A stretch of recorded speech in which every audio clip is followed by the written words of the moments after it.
be too late to run off to Mom now. These matches are going to be even more ridiculous. If you know anything about Street Fighter, you do not doubt the GOAT. My man is always hitting go. You thought I was playing? Oh, you're hell again. The main event. Help me out, Nadeshko. Look how much it means to him! Wow! And Veggey, back after the ultimate improvement. I'll show you. Line it up. Power to the earth. See what I'm really made of.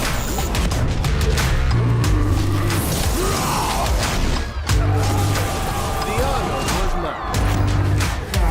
I'll settle this.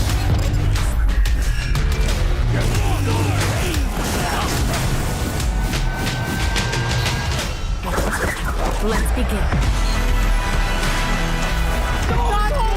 That's not over. Are you serious? My man is reading right now. My man is reading.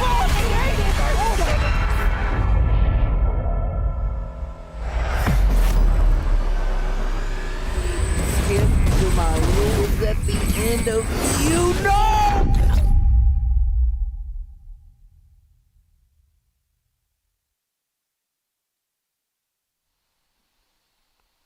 All right, everyone, and good evening from the UK, and welcome back to another episode of Sets here on Capcom Fighters on a Monday night. Well, you know the deal now. We have to bring on two guests and pit them in the ring for a 1st to 10 exhibition for those bragging rights for weeks to come. And of course, before that, we have to have a little chat with them, some games, some Street Fighter, see how they're doing in life in general. And then after the 1st to 10, I got to find out who's salty and who's feeling elated. But I'll be your host once again, Jammerz. And alongside me, it looks like he's just been Nordivin jam-packed upgraded. He must have bought that DLC or something, but he's back with me again. Veggey, talk to me how you feeling. Fresh DLC off the bat. No, I'm feeling really good, you know. Had a great viewing pleasure of watching my very good friend Jammerz on the mic this weekend at the Capcom Pro Tour. So that was a treat for all of us. I had just really great time for this top 8. Really tense, really excited.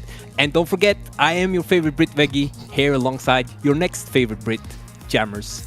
Who is your second favorite Brit? I'm not the second favorite. I'm probably not their favorite at all. But listen, we got an interesting show for you guys tonight. Obviously, we advertised it weeks beforehand, but now today is finally the day, June the 14th. Richard, roll the fight card so the people can know what set they're going to be enjoying for tonight. Ladies and gentlemen, the guests we got the guests we got on the show tonight that will be happening for the 1st to 10. It will be Nephew, Capcom Cup qualified Nephew.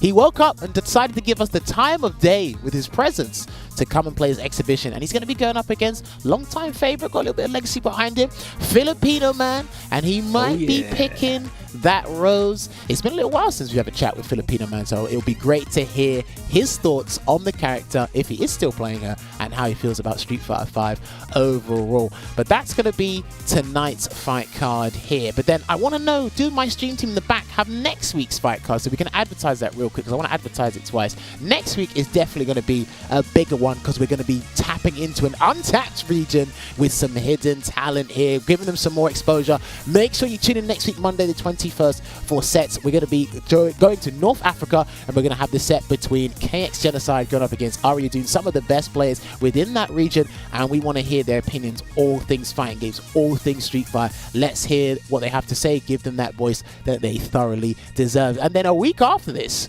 if my stream team still has that, we organized the run back. We thought we were going to actually hold this back until after July, but we're going to initiate this little series going on within Sets called Sets, the run back here. Andrew Bed said, look, I beat my boy in the grand finals of the Middle Eastern CPT. So we're going to bring it back 1st to 10. We might see that Seth going against Rashid. It could be the Ken. But the birds, the big fluffy red one, is going to be going up against the big fluffy yellow one. Make sure you tune in for that one on Monday the 28th of June. Just let you guys know now so you know what's coming in the upcoming weeks regarding this set here. But that's what we got here.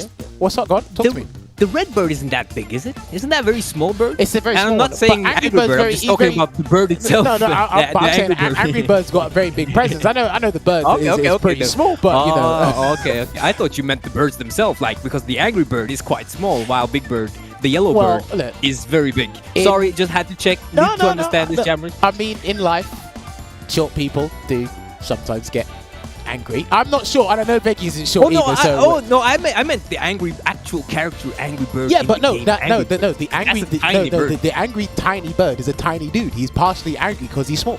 And I'm saying some people. Oh, I didn't know that. That's crazy. Some people get mad because Wow. they're short. Like, that's it. And that's what I said. Me and Veggey are not short, so we're not mad like that. Do you know what I mean? So, look, We're that's angry for other things, other reasons, like We are. short, short doors, bad seating in the airplane. That makes me angry. Maybe you too. I don't know. it That's is. what gets us. Yeah, It is, definitely. but ladies and gentlemen, we Big man. gotta we gotta move on. And first, we gotta congratulate because Veggey did mention it a couple of seconds ago, but we gotta congratulate the latest person to qualify for the CPT finals. Richard, roll the graphic so that people can see it. Ladies and gentlemen, give a congratulations to Takamura. He did qualify last year for the finals, but it didn't happen, so he played an exhibition. But this time round, he qualifies again from Western Europe's one and only chance, and he had a good run, stayed in the winner's side through and through, and he had a good game against, MDZ Jimmy, Ryan Hart, and even Momi. There you go. You can see his bracket run through the top 8 there. I think he had a pretty solid weekend throughout the whole weekend there. So good runs of games throughout the whole weekend. But it was brilliant to see. And it's good that he can keep that consistency and show you guys, continue to illustrate to you how strong of a character Akuma can still be. Also, special shout outs to Momi and Reinhardt. Reinhardt probably had some of the most phenomenal plays of the top 8 out the weekend. And then Momi only just transitioning to PC. He made quite the run there with the tried and true Cammy. Obviously, I'll say with F-Word, shout out to F-Word. We needed the Cammy to be in the top 8 to kind of keep up that argument to see if the Cammys can qualify. Because we're still waiting for the grand final, maybe. Yeah, we're still waiting for the 4th Cammy or the 5th one. I can't remember what number we're on. We got 3 or 4. I think still 3. Is it still 3? Ah, it was crazy. So. Okay, I'll have to double check. But obviously, even then, special shout outs as well to guys like Jimmy, Escudo, Fassa. Listen, there was actually good representation throughout this whole top 8, but the Germans came out and they represented. Obviously, Ryan's not a German native, but he does reside in Germany, but they came out and they represented it. I'm sure Jimmy talked about his CPT run earlier today on his stream, or maybe tomorrow he'll do it or something. But, Veggey, I gotta ask you, Akuma, is he still up there? Is he still up there? Oh, I think he's a really strong character, Jammerz Kuma. But I never thought that he was that easy. I mean, no character is easy to play on the highest level, obviously. Yeah. But I never felt like he was a character where you kind of get to skip a lot of areas. I think you need to be really strong in all the areas of Street Fighter to use him at a high level. I think really the only thing that I find with Akuma to be kind of a bit over the top is his frame 1 super in Demon in V-Trigger 1. Okay. That other than that, I really feel like you can always deal with Akuma unless maybe there's a matchup specific thing. But I would like to give some extra shout outs to the Takamura and Ryan Hart set, the Urien against Akuma, because you saw how he utilized the dead angle on Urien's anti-airs so much, just jump light kick and just forcing Ryan to either play further out or so close that he can kind of correct that. So I think that set was one of maybe the sets where you could see him abuse the opponent's character more so than just his own character. It was a really great tournament. Yeah, for sure. I enjoyed myself there. For sure. And obviously, as you saw before, Richard put the graphic away because we were trying to finish our point there. Those are the players that qualified for Capcom Cup so far, but the competition doesn't stay and stop there. There is going to be another event happening this weekend, I believe, before we go on the CPT 2 or 3 week break. But yeah, look, players qualified for Capcom Cup on your screen there. You got Margot, Gamma, Nephew, NL, Nero the Boxer, Ronaldinho Soccer! And he's there as well. Angry Bird, and obviously your latest qualification spot goes to Takamura. So The variety is slightly expanding. After Cammy, it turned from Boxer into Nash, into Seth, into Akuma. So it's going to be pretty interesting. I still think there's a couple more slots there for a Cammy to come through. But there will be. We will see. But as you can see on your screens right now, this is the up-and-coming schedule. The last one of this month for CPT is going to be North America, Canada, Midwest. So I think today is the last day you can sign up for this event. So if you haven't signed up, please sign up, because again, it's a top 4 prize pool. A prize pool split between the top 4. And obviously, first place gets an automatic qualification to the Capcom Cup. There, hey, whoever wins that, they're going to be joining alongside Nephew from the US region, qualifying for that cup there. And then we come back for you in July. From July 10th, the CPT will be continuing there from July 10th, July 24th that weekend. And then the next one that's going to be happening in Europe is the France, Spain, and Portugal one. I'm not going to lie. I'm not going to hide my energy on this one, Jammerz. because that is probably going to be the funniest CPT of the entire season. I take my word for it. We have got quite the characters in those 3 countries, and I want the world to see those characters. And I mean, not characters in game. I mean characters, people, how they play this game. It's going to be pretty damn funny. So hopefully you guys can join us for that one.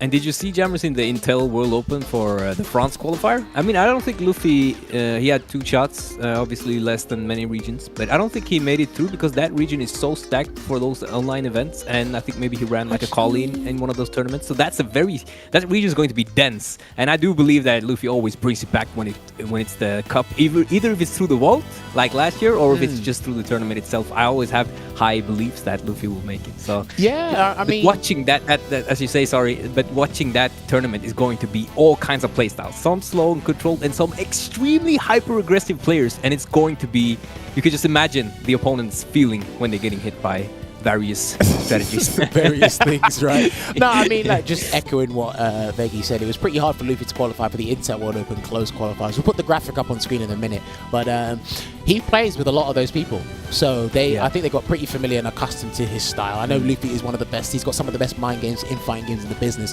when it comes to Street Fighter games, but it's still pretty difficult for him. He did try and whip out his substitute character, it hasn't been working out for him, so hopefully he's going to have that substitute Colleen ready for us and waiting for the France, Spain, and Portugal CPT 1 coming at the end of next month there. But speaking of Intel World Open, Richard, roll that graphic, please. I know it's going to be an old one, but we have to let the people know that I believe today is the very last day that the Open qualifiers is happening.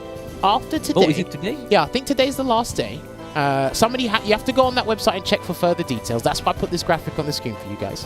But after today or tomorrow, there's going to be a 2-week break. And then when the Intel World Open comes back, it's going to be closed qualifiers for every respective region. And later on in the show, we will update you guys as to who has been qualified for the closed qualifier bracket from their respective regions there. Because ESL Street Fighter has been putting it out, but we're going to put a nice little transition slideshow for you guys to go and see how many players that you probably were following during the events have qualified. And then it'll be pretty interesting. You're going to see Veggey in the closed qualifiers as well, which is pretty damn cool.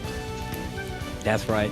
That's right. That's pretty damn cool. Yeah. If we're allowed to say damn. Yeah. No. Yeah, no, you can say damn. It's fine. It's like, so make sure. I think the last 20 was last night. Okay, shouts to Magnigo coming in the chat there. But hey, listen, let me tell you, right? It's been a rough journey for a lot of the players. But for those of you who advanced to the qualifying stages, congrats to you guys. And you got a little bit of time to breathe and obviously re-strategize and come up with some new tactics there. And then you get deeper and deeper into this bracket, so you guys can qualify for the shared prize pool that was initially going to happen for Tokyo 2020 last year, right? Is that how it goes?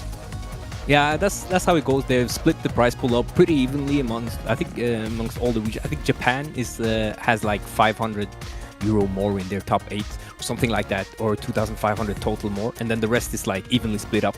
And I mean, Tokyo was the place for the Olympics to happen, so it's not, if you had to like make, because the prize pool was and even that's not a bad choice, I guess. But there's definitely prize pool in the last stage in the top 8, as far as I have understood. So you're kind of like qualifying now to that final stage. That this top 8 that's coming up in 2 weeks is for the final top 8 or top for the region. I see there are some top 4s like UK, France. They have top 4s now, and some regions top 8 or top 6. Well, 4s, some regions have top 8 Yeah. because it was kind of made up or created from multiple countries to kind of Yes. like make that region. Obviously, UK and France had their own qualifiers, so therefore they only get the 4 players, right? Yeah. Obviously, that's how I seen it. That's how I understood it. Obviously, there's a couple of things that were confusing to understand, but ultimately we've gone past the open bracket stages, and now, obviously, from 2 weeks from now, it will be the close qualifier stages moving on from there. So hopefully Veggey's going to be prepped and ready for that, and he looks super chuffed about it because he has qualified, doing it for the commentators out here. And obviously we do have Nephew and Filipinoman in the waiting room. I want to hear their opinions on the Intel World Open as well, because it's been interesting. There's been nothing but good competition coming up. Obviously online you can be a little bit more flexible, even despite the conditions we're playing under, as we keep reiterating time and time again. It opens up more events and allows more things to happen. So it kind of keeps you guys active, preparing, keep playing, because this Street Fighter 5 was built around or designed around esports, right? So if there's no competition, a lot of guys will feel that lack of motivation. I'm pretty sure Veggey can vouch when I say this, that lack of motivation to continue playing the game. So, but if there is continued competition, weekly, bi-weekly, monthly or something, you guys still have that incentive to keep practicing and keep making sure you stay match fit. Am I right?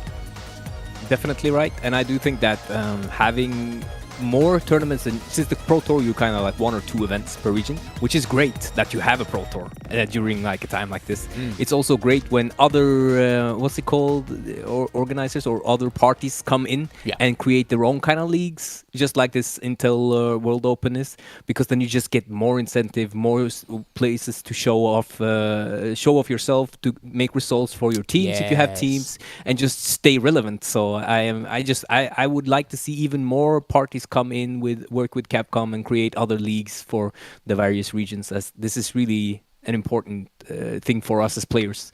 And of course commentators too, because they need to have something to commentate. Am I right, Jammerz? Am I right?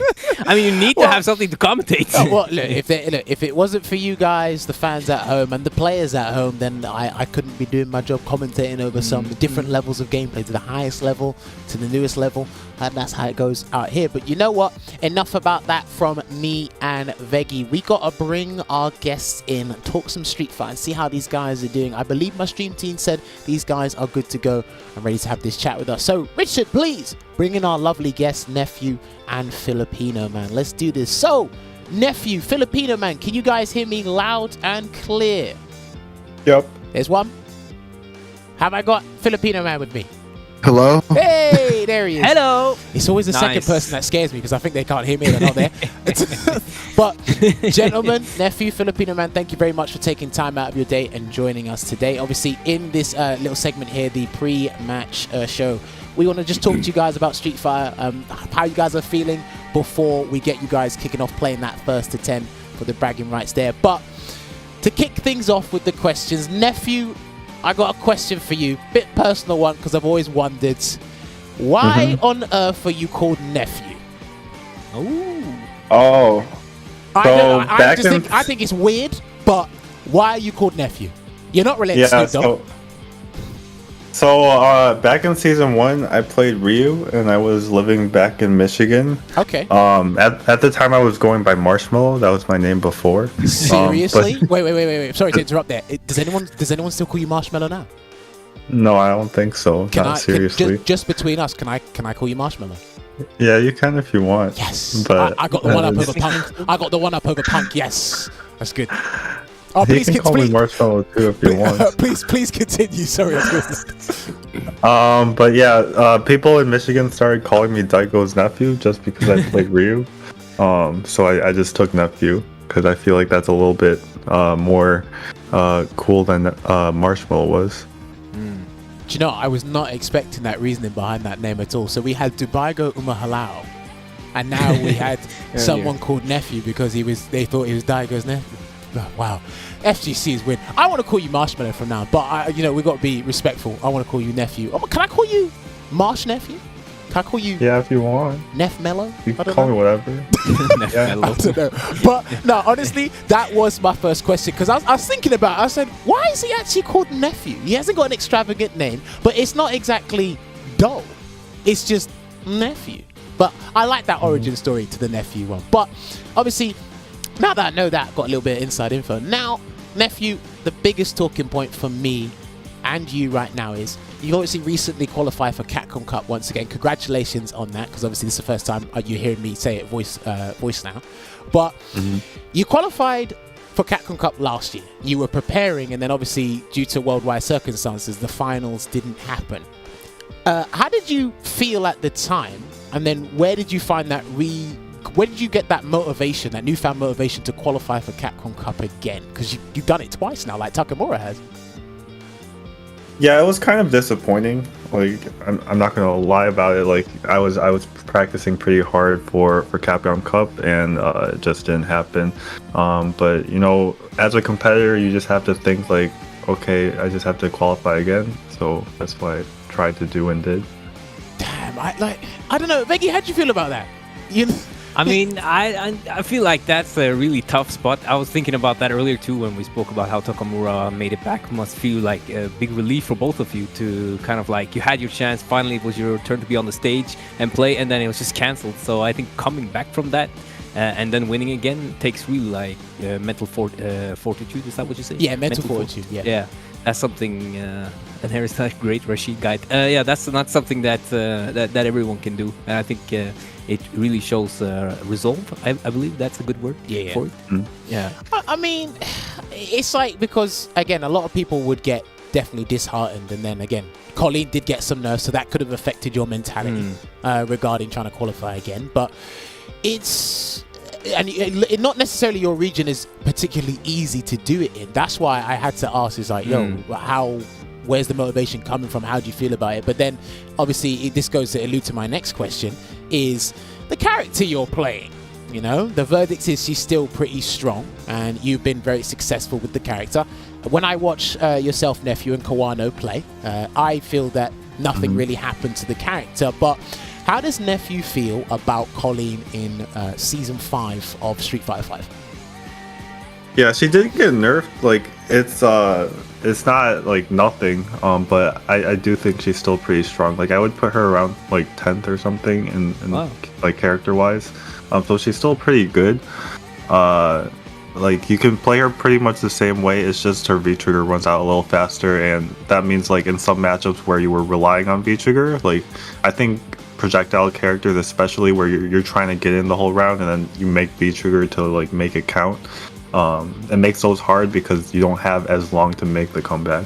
Ooh, okay, interesting stuff. I like those answers there from Nephew. All right, Veggey, you got any questions for Nephew? You mentioned you because this is, I've been debating this with Venom for a bit too, because Please. I tried to play Colin for a while, and I do dabble with her still, and I noticed it was very hard to play against a character like Ryu and Guile, and then Venom would argue that nah, just look at Kawano, he's beating Daigo every time. So I'd like to hear it from one of the masters of Colin. What is what is Colin's bad matchups, and is it Guile and Ryu? Please. Obviously. I'm not sure about Ryu. It's kind of hard to say because I haven't played like a good Ryu this season, and he got buffed. But I think Guile is definitely one of them. I think Chun and Sagat, like I think those three are like terrible matchups, like 7-3. Wow. And I mean, I see Kawano beat Daigo sometimes, but it's like not all the time. Like I think in the Intel tournament where he beat Daigo, he lost to him in losers, so you can't really call that a win. But people only see the win, and they don't see the loss. That's definitely. Do you know, that's actually a very interesting angle. Yeah. That's a very interesting angle of looking at it, because look, just bouncing off of what Nephew just said, if I had to open up the brackets on the Intel World Open or on Smash GG, whatever tournament, and I see 2 Kawano, 1 Daigo, or 0 Daigo, I'm like, well, he just got watched. This matchup ain't bad. But first to 2, what the circumstances we don't particularly know. So, I mean, that's a pretty interesting take on it. I can't disagree with the angle that Nephew's come up with. I mean, you got any more questions for Nephew, Veggey? Yeah, but thinking about like the things you said earlier about qualifying twice for Capcom Cup, did you, when you practice for like the tournaments, you have some really strong players in your region, and do you like practice these specific matchups for those tournaments, or do you just practice more generally with your friends, or how does like the pre-season or the build up to the season look like for you? Are you doing specific matchups or more like general playing? Basically, before a tournament, I feel like if I practice with Punk, then my neutral is just really good. So I do that. Can't argue and with then That's a I'm good playing point. I'm playing like all the same people in like weekly online tournaments. So I just rewatch a replay and try and refine my strategy. Like I already have a strategy like previously, and then I just think about like what was I actually getting hit by, if I can like cut that down a little bit. Yeah.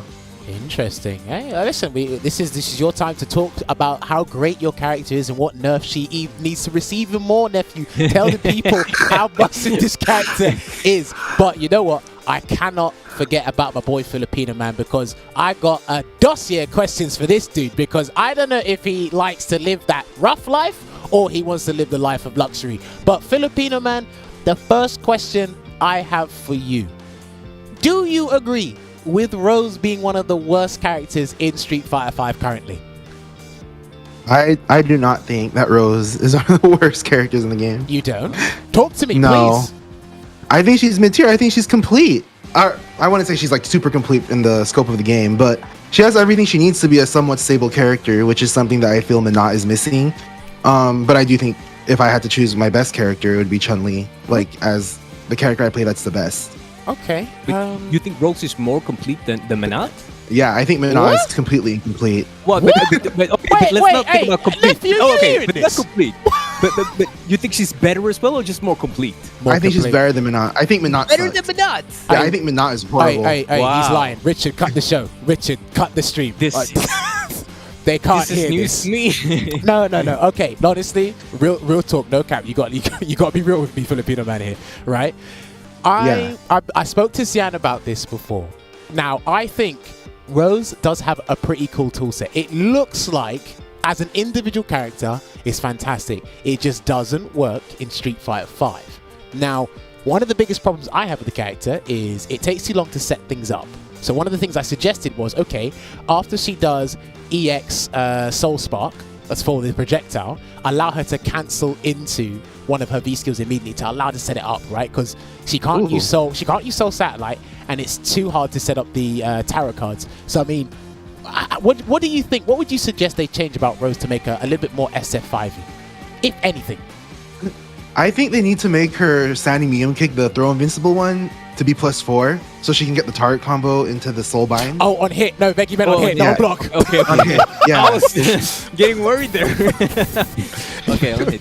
He meant Because right on now hit, she gets okay. nothing. She gets no combo, right? Yeah. So she's just +3, and that's not good enough. She needs the Oki after for getting the throw bait. I think her throw bait game is kind of weak because her low forward into Soul Spiral only does like 100 damage, which is like less than everyone else. Who does like, let's say like Karine does like 220. Yeah. So she needs like a better shimmy game, and I feel like that's all she's really missing into the Oki. Otherwise, I feel like she's pretty oppressive on the zoning. She's kind of like, she's not as good as Guile on the zoning, but she's not Guile, so she still does that kind of game well. Yeah. And she has better, I think she has overall like better screen control in like the mid range than Guile does, but she doesn't have as good zoning. So I think she's complete other than the Oki. Yeah, because I feel like you can see Rose throw a fireball and you can jump and you won't necessarily punish her, but you kind of like force her to block and get in. But I mean, you are the master of Rose there, so if you experience it differently, it will be hard for me to like argue against it. But I feel like the recovery on her fireballs makes it really hard to play a zoning game. Is this something you notice when you play? Yeah, I don't think you can play a zoning game with this character properly. I Not unless either. I think her best move is Soul Punish. Unless that move is out on the screen, you can't really zone properly. That's just me though. I think her fireball is actually pretty good. I think 46 frames is reasonable because Sonic Boom is 40 frames, so it's not so much slower for a motion normal or motion special. Yeah. I used to deal with a 52 frame fireball, so I could zone with that. I can zone with this. So Okay, all right, listen, who had when you come out with that, you can't really complain now, can you? What happened? Who had the 52? Is that what you said, Veggey? Who had the 52? Yeah. Rose had 52 last game. Oh, she had So, 52 last time, but she yeah. was different though. Do you feel she's like at all similar to her last? I mean, to Street Fighter 4 version, or do you think she's a mixture of characters, or is she completely new? Because I mean, I don't think she's completely new. I think she's pretty similar because she's a hit and run character that's very annoying and tries to do these unsafe things that you know is unsafe, but the opponent won't punish every time because they don't know the specific like interaction. And the only character that shut her down last game was Elena, and the only character that shuts her down this game is like Balrog because any range is punished. But the other characters I can kind of trick into making mistakes. So that's what I'm going to try to do. I'm very curious to see that today, because the way Anton is talking about this character and bigging up Rose, I don't know. I think me and him are playing games that are 2 galaxies apart with Rose in them. But I'm very curious to see. I mean, another question I got about Rose, Filipinoman, is do you like Soul Satellite as a V skill, or would you have preferred that as a V trigger? Now that I see it, I probably would have preferred it as a V trigger, to be honest, because at least you would have got to use it, right? Yeah, I don't think I wanted it as a V trigger. I think I like her V triggers now. I think both V triggers are very good in their own way. Yep. I do like Soul Satellite, but it is hard to activate. But if you really think about it, how many Soul Satellites did we get in the last game? In this game, you're not supposed to get like 17 Soul Satellite activations. I think if you get like 1 or 2, that's Soul Satellite. So okay, no. I do use cards though, so I know. Do you know what? I like the tarot cards as well, but I have to obviously ask, because you know obviously historically how Soul Satellite did work. So maybe a lot of people aren't using Soul Satellite because they can't properly set it up in Street Fighter 5. And if it was a V trigger, there'd be a way to activate easier, right? So that's why I just had to get your opinion. I mean, Veggey, you got any thoughts on that? Do you feel like not the Soul Satellite itself, but do you feel like her tarot cards is like an integral part of her zoning? Because you do stop them no matter what they do. If you hit them with the card, it's like they stop their action. So even if Balrog was in a invulnerable dash punch or whatever, when I try to play, I try to integrate the tarot card. Is that something that Rose players need to integrate in their zoning, or is that just like a bonus? I think it's a bonus, but I think it's very essential in matchups like Guile, because it helps you. You can have the tarot card and the projectile at the same time on the screen, so you'll win Fireball Wars because of the tarot. But that's the only thing the tarot is good for on offense. Otherwise, it's just a meter building tool, like V meter every time you get an activation. She builds an absurd amount of V meter from her tarot cards when all things go your way and Balrog's not on the screen. When you can use them, right?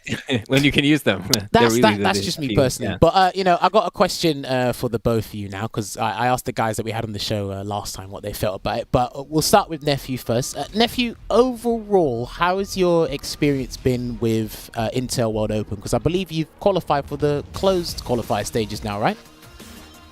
Yeah, I have qualified. It was definitely a new experience because they're not using like Smash GG like pretty much every other online tournament does. So like both the bracket is just like a little bit weirder. Also, random seeding is also pretty weird. Why is it weird? Why is random seeding weird? I want to hear Nephew's opinion on random seeding. Why is it weird? It's off-putting seeing like Samurai play Dank first round and then seeing like a bunch of other people that I've never heard about playing first round. And then one of those people has to go in losers and then play like twice as many matches. And that just makes their road a lot harder when if seeding is correct, it shouldn't really be like that. Okay. I like that point about the losers bracket, because I was going to ask you like since only top 2 qualify, what does it matter if you're really seeded, since there's no reward for anything but top 2? But that's a good point, because you have to play twice as many games, especially if you're in losers early. So that's something I didn't think about earlier when we had a little chat about that. So that's interesting, I think. I mean, point. Oh, go on. Nephew, genius, Nephew. Go on, Nephew. You wanted to say something? Yeah, even if you have like 2 equally skilled players, or like even if like one player is better, if they're playing from losers and they have to play twice as many matches against good players, like the chance that they win is like much smaller. So it's kind of unfair if they have to play like a strong player in winners early on, and then they just drop to losers. Okay. Fair play. I'm loving Nephew's perspective and all the questions we've asked him. Filipinoman, your opinion on random seeding. Is it similar to Nephew's or different? Oh, it's the same as Nephew's. I think random seeding just ruins the integrity of the tournament. Because like, let's say I play someone that's like really good round 1, and that did happen to me. I played Anthony, who's really good round 1. Oh yeah. And then the next 4 matches I played against just some gold players, because there was like 500 entrants, and I just made it to top 16 playing those gold players, only winning one match at the beginning, while he's now trekking down the losers bracket against other players who also lost to random seeding. That might be their bad matchups. So it's just a mess if it's random seeding. The bracket doesn't work out right. You might have players that got upset early on, and then all of a sudden they're fighting the second best player, and then that second best player got him on a good day at 9th place. And it's top 2, so it's not just one player that gets in. Yeah. So it's not like you have to beat everyone in the tournament. Okay. I mean, I can't argue with some of the opinions you guys have been giving me. I mean, it definitely must be demoralizing, because I'm a commentator, so when I see random seed, I'm like, boy, I get to commentate a fantastic match round 1. But you guys have mentioned that when you're in, if you lose round 1, you have to play twice as many matches. It can be even more demoralizing and continue from there. I mean, Veggey, any thoughts on random seeding? You concur with both the guys here. I mean, especially for their regions, it's extra understandable because, as he said, 500 entrants. If you lose the first match, that's a lot of matches to run back. And if you and that is definitely a good point that I didn't think about earlier. But I do think seeding is very needed in tournaments. But it's especially needed when when you have bigger parts of the tournament getting a reward, like prize money for top 8, points for top 32. It's not as important when only top 2 come in, but these points that they have made me rethink that whole situation, since if you then meet maybe the winner of the tournament round 1, you're losers for the entire tournament. It's demoralizing, a lot more waiting. Yeah, so those were great points. But I would like to see, would you instead like league point seeding? And you know what league point is? It's LP, the points you get ranked with in Street Fighter 5. Would you like LP seeding instead? If you had to choose between the two of them. Let's start with Nephew first. Yeah, it's like, it's not perfect, but it's at least something, and it's not hard for them to do. So it's better than completely random, I think. Okay. Filipinoman, you agree with that? League point seeding? You want to get your Ultimate Grandmaster yet? I have a UGM. I would have been like 2nd seed. I would be down. I mean, there's a lot of UGMs on the West Coast, but I would just say, even then, like, some people are saying that LP, people have new accounts. Just add up their PC and PS4 accounts and then let it rock. Quick maths, bro. That's how it goes out here. You know what? I love the opinions from you guys. We're just about running out of time here, trying to set up the first attempt for you guys. I want to leave the question open to the floor. How do you guys in the chat or at home feel about random seeding, and do you prefer, in these online environments, maybe some LP seeding? Maybe I might be able to mess up a bracket because I'm an Ultimate Grandmaster online. Maybe Veggey might be able to mess up a bracket because he's technically a Warlord, because he's got 2 Ultimate Grandmaster accounts on Street Fighter 5 as well. Let's just leave it there. You can either tweet at me at HCJammers or at VeggeySF, or even leave it in the chat. I can open up the Twitch chat and see how it is. But we are just about out of time on the pre-match show here. We're going to take a quick esports break, and when we come back, we're going to get these guys playing that first to 10. I'm going to nab their CFNs, and then we're going to see potentially Rose versus Colleen. We'll be back with you shortly.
All right, ladies and gents, Dungeons and Dragons, welcome back to the Monday Night Sets featuring Nephew and Filipinoman. The pre-show has been concluded. We had a great chat with these guys. There's probably more topics you could bring about and talk about for 4 hours. But now it's the moment that the people at home have been waiting for. It's going to be the first to 10 exhibition. We got the guys in the lobby, so let's get this thing underway. I'm going to pop myself at the back of the queue so these guys can get ready. It says Abigail on Nephew's account, but I'm hoping we don't see an Abigail. I want to see Abigail. Why? No, I'd like to see. Why not? I mean, why not, Jammerz? Well, look, okay, why would you not want to see Abigail? I mean, I don't like Abigail, but... Once upon a time, Abigail was a luxury for the uninvolved, right? Because he was really good. Yes, for me and you and the people at home, it was flipping hilarious to watch him, right? It really was. no one's got the energy to play him because, like, you know, he's been toned down. You know, that mid-season patch really hit him at the back of the head with the nerf ban. I don't know if the energy's still alive there for Abigail. I guess he's still pretty entertaining, but I don't know who's that character I want to watch that will ruin everybody's day. I don't know who it is now. Maybe Dawson. Honda maybe too? Honda? Yes, Honda too. Honda. We have got But Colleen. doesn't matter. Yeah, look. Who cares? We got Colleen against Rose. And what do you think? Since Nephew did mention zoning can be hard, and Rose has a really good fireball, I wonder if this is one of those matches, or if there's something about the hurt box being so big that it doesn't matter. So I'm definitely interested in watching this match. Well, here's the thing. I know Nephew was actually, he was playing Rose for a little while, and he's actually got incredible knowledge of the game because look, he's qualified for Capcom Cup, for heaven's sake, so can't doubt this man's knowledge. And Filipinoman, he's stuck to this character tried and true, despite all the opinions revolving around this character. More complete than Manak, I'm not too sure about that. But Lovely with punish. I'm not too sure about that either. But sure about that. But I really like the positivity. But I think if you want to play a character that's especially not rated by others, you can't do it while being negative because you'll never make that character work. Then great jump in from Nephew. But listen, you definitely need to have that positivity. You don't want to sell yourself dreams. You don't want to be completely deluded. That's why I call it good air throw on the teleport. And what a punish earlier on the EX Hail with the dash forward after blocking. That was something. That was something different, I think. I haven't seen that much. Very interesting decision tree there. Oh, nice whiff punish. I think that was a punish on the Soul Spiral, actually. There. Yeah, definitely. Oh, there you go. So they are -10, right? So yeah, they are very hard to space. You can make them -5, -6, but you have to be very far away or have like a meaty, as you probably know. So it's not the easiest spaced move. It can be a bit funky with the hurt box. Alright, he's going to activate off of V-Trigger 1, try to go for a throw bait, and Filipinoman did mention that in the pre-chat we were talking about, is that her shimmy game is substantially weak, or is pretty weak, so there's a soul punish, and he dashes through, good, that's a brilliant answer for that. Just gets out, nice spacing on the -4 back heavy, and good usage of the spiral to just kind of like keep Nephew intact. It is played right now where it's kind of scary for Filipinoman, because anything could spell death, and it's very hard to stop. And as I say that, gets the shimmy. 1-0 for Nephew. All right, interesting stuff there. Good first game there from Nephew against Rose. The answers are there. I think, again, Filipinoman did mention there are probably a couple of characters where you can force them to make mistakes due to their lack of knowledge on Rose, but it looks like he is on form in regards to dealing with Rose's toolset. And I feel, because of the consensus of her being like generically weak, it's once you do figure out what she's doing, I just don't think there's a lot she can do, and I still want to play this character. Yeah, she's extremely fun to play, but I agree with you that it's kind of like you get rushed down, and it's harder for you to make the comeback. Though V-Trigger 1 is one of those V-Triggers where you can kind of like force it a bit. Nice conversion on the stun there. Jammerz just one more guess for the round. Tries to shimmy again, but this time Filipinoman is not taking the bait. Okay, V shifted, didn't commit to a break just in case he got counter hit by the EX Soul Spiral, because I think the EX Soul Spiral actually deals with V breaks pretty well. Yeah, and I also think that V shift came in kind of like an anticipation of the teleport from Filipinoman following that fireball, just in case, so he didn't have to deal with that. So that was a great, like, securing himself the life lead and staying there until the end of the round. Yeah. This Colleen costume isn't bad. No, it's not. This is a costume that Colleen is allowed to use in tournaments. We're going to go for some Oki here. Good V-shift, but I say that the OS into Stand Fierce was ready. It definitely was. That is the thing we spoke about with V-shift. It doesn't really... Wow, what a prediction! He might be dead if he builds the bar. Yeah, I think the air throw is going to close it out. Oh, I thought the air throw would have done it. Surely. Just slightly. Nice. Let's see. And there's a crush counter setup. He shifted out. And the shifted air out. throw. Yo, Yeah, all wow, the answers Nephew. for the hard knockdown into the EX Soul Punish setup. He thought he could catch him. Exactly. But this is the thing. When you get crush counter setups like that, and I think that is one of Rose's best moves, the Soul Punish, especially the EX version, I'm just going to V-shift out. I don't care what you got for me. And the fact is he was ready with the jump back air throw as well. Nephew's on fire, Veggey. He's on fire and nothing less to be expected from a Capcom qualified legend like Nephew. 2 years in a row. And I also think that there you could see like how a character considered a bit more weak, like Rose, loses a lot of momentum from the V-shift. But Colin didn't really care about it once Rose was on the V-shifting side. So it was an interesting kind of like dynamic to how the V-shift is affecting characters. Nice whip punish on the walk forward, crouching kick after the throw. Okay, is he going to throw a Hailstorm out? He does. There's not much that Filipinoman can do from here, and he V-reversal. He didn't want to deal with that substantial frame advantage from Nephew in that setup. His delay crosses up. Oh, wow. Cross up Again? Okay, nice. The delay, but then he set up everything for cross-ups. That was unbelievable. Yeah, that's really good. Filipinoman definitely smart at delaying that wake up just to make him use that one dash through and spend the bar with each of the bar. Nice. Oh, do you know what? I kind of respect him. Kudos for the effort, but he's out of the corner. That teleport is actually good for something. Is that a punish? It's going to be hard for Nephew to build the V-trigger right now, I think. He doesn't need it. Oh, he crumbled. Yeah, he doesn't. And he crumbled, as you say. Yeah. He crumbled and he went for the EX Soul Spiral. After a while, against Rose, you do have to kind of lay back and stop a bit, just in case of the arbitrary EX Soul Spiral to come out. It is susceptible to Rose, but... It definitely is, and sometimes you might block it unintentionally, as it is quite slow. Well, you can bait it like, oh, that with punish on the street. I love it. Let's go. That's crazy. Yeah, that's definitely nice. That's definitely one of the strengths of Colleen, having great I think punishes. he's dead. Yeah, he's dead. Oh no, now he is. Oh, crosses up again. Definitely. Oh, no. Okay, so for those of you who weren't around last week, we had a record set on the show, which it was 10-0 to Chris T going up against Luigi in the Ken versus Gal matchup. That's right. I don't know if we're going to get another repeat of this. This is a matchup I've probably only seen online once. This is an extended set, and I'm hoping Filipinoman can put one on the board, at least so we don't get a repeat of last week. Yeah. And do you think that if we do have a repeat of last week, that we need to count the rounds as well to see which is the record, or should we just leave it like that? I don't know. If it goes to 10-0 again, me and you're going to have to sit down and look at this again, because... Yes, we definitely do. Nice conversion from Nephew. I just feel there's tools there, they just don't work in Street Fighter 5. That, personally, at the highest level, they're not working. I could be proven wrong. I'm wondering, like, would it also be wise? Maybe nice usage of the last part of the V-trigger, but that V-shift is so risky to use. Yeah, it's like some characters is great, some characters it doesn't really make that much of a difference at all. Nice, walking up with the stand fierce. The problem is, I'll tell you something that's really bad about Rose. Let me see how this round pans out first. We'll go to the next one. That damage debuff is irrelevant because Nephew's got no health left. Yeah. And it is like that's the zoning we spoke of when you can set it up, building a lot of V-bar from it, and finally closes it out. Kind of risky there because it is -10. Jammerz, what do you think? Yeah. Punishable range? I think no. A raw EX Parabellum should catch it. I think a raw EX Parabellum should catch that. I think that's like what, 9 frames? 8, 9 frames? Yeah, that's very, something like that. You can punish Menat for is it forward fierce? Exactly. Not Menat. I mean. Falke, so it's definitely like 9 something there, so it should be able to punish it raw. Nice. See how this goes.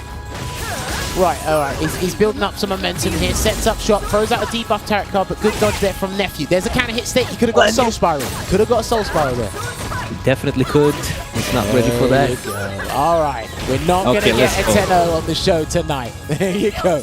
It's 3-1 here to Nephew up against Filipinoman. He puts one on the board. And that was kind of like, that was a convincing game.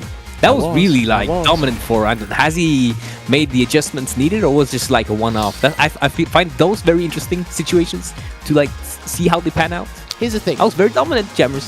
For me and Rose, it is a classic domino effect. If you get a knockdown and enough space, you put out Soul Punish. They're going to think about Soul Punish if they don't have an extremely fast dash to circumvent it. And once they respect Soul Punish, everything comes out. The Tarot card, the Sparks, You set up shop, then it looks like Rose is one of the sickest zoners in the game. I think she's a dominant effect.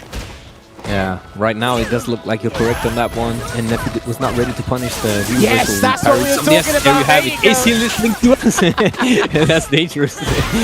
Oh, stun. Yeah, now it's just snowballing in Colin's favor, which is kind of more a common situation to have, that it does snowball for Colin, as she kind of builds a stun fast, has a lot of options to continue her offense. Yeah, for sure. And obviously, one thing I wanted to mention before was both these characters are actually susceptible to throws, but it's actually more annoying for Rose because her open situations in SF5 terms are pretty weak. But on defense, she can't use the Exalt Spiral because it can get thrown. And if she tries to V-shift and your opponent's ready to throw, you're going to get punished. So she is susceptible to throw situations. Nice, trying to catch a walk back this time, doing the crouching mini kick immediately, changing it up from when it was punished earlier. Rush down into Hailstorm. Backstab, that was unfortunate. That was very unfortunate. That was very unfortunate. Oh, what? He didn't miss something, or was that part of a setup? He didn't. You think Jammerz? No, I don't think he No, I don't think so either. No. Nice. Ready to block. Good, no, Ready good. to take the throws, actually. There it is. He tried to Soul Spiral there again and got thrown. And he's in V-Trigger, so he's only got Teleport to work with, and luckily it worked out. I think Nephew jumped too early. I think Nephew jumped too early. That was definitely a good usage of the V-Trigger one to kind of close out the round, Jammerz. For sure. And there it is. No. At a particular distance, if you see Filipinoman using the light spiral, it's because at the tip, it's actually pretty difficult for a lot of characters to punish. And it's kind of something to catch people off guard after a string into Soul Spark. I think the light version mainly. Oh, I think also using the heavy spark. Yeah, you mean the Course forward punch, right? The projectile Soul Spark. Yeah. And yeah, that's a great. You can also be like plus and have really great advantage from far out with that. Yeah, we have it again. The punish. That was a lot of damage there. He's gonna put out the Hailstorm again. Gets the throw.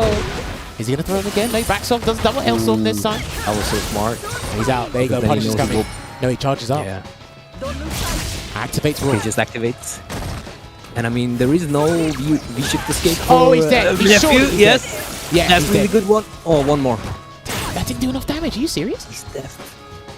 Yeah, I mean, it's not really like that big on the damage department either. I mean, Colin has good. Oh, nice. No, but I'm saying, all right, that was good stuff there. Good punish on there. That was an execution error from Nephew to get punished there. So it's 3-2 right now. But you're saying he doesn't do enough damage, but he powered himself up with the red tarot card, which does a 10% damage boost. So I actually thought she was going to die from that combo.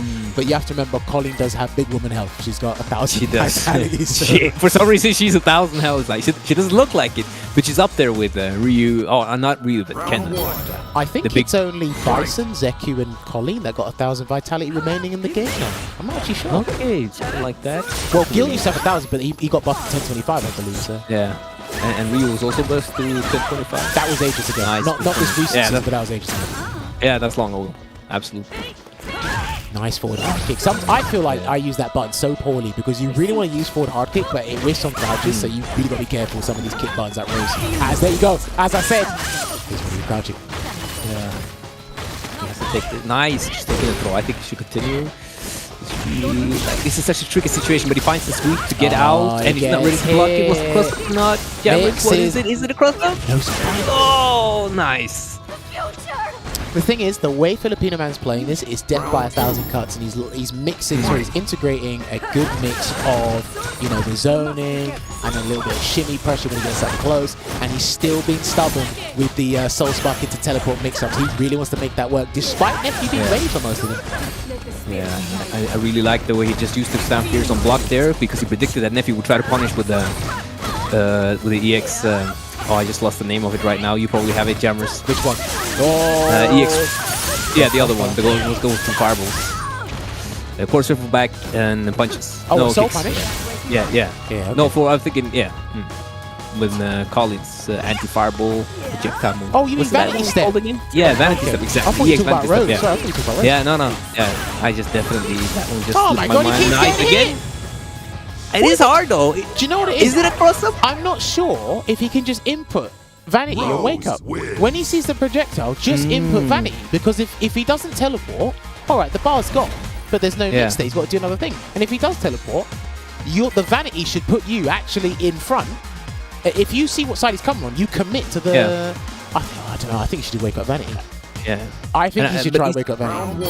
But is he trying to block cross-up most of the time here, or is he getting hit by cross-up? I'm not really sure, as I'm not seeing the cross-up sign most of the time, but I'm not sure how that would work, though, as it is after a teleport. He's probably doing it last minute. He's probably doing the block last minute. I'm not too sure. I've fought against some Roses using V3-1, and I do find it awkward to deal with, so I do understand how it's been going, kind of working in Filipinoman's favor. Nice stand like it there.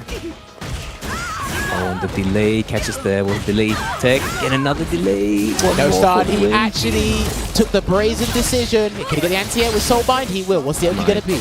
Oh, he's got to go for a throw. I think he's got to go for a throw. Oh, that can't have been intentional. Nice for the punish. Things happen a lot of input errors today. Yeah. Oh, good block! Nice. I didn't even know what side that was on. I did not either. Oh, and he did not convert from the jump medium kick. He definitely could have. Jammerz, and he's so close now in this round. Throws out the debuff tarot. That's big. That debuff tarot card is big. I don't think you... that was unfortunate. Yeah. I think the purple tarot card, the debuff one, where it increases great damage and shit, he should have kept that there and kept the damage debuff card like in the pocket. I don't think he should have let that one go.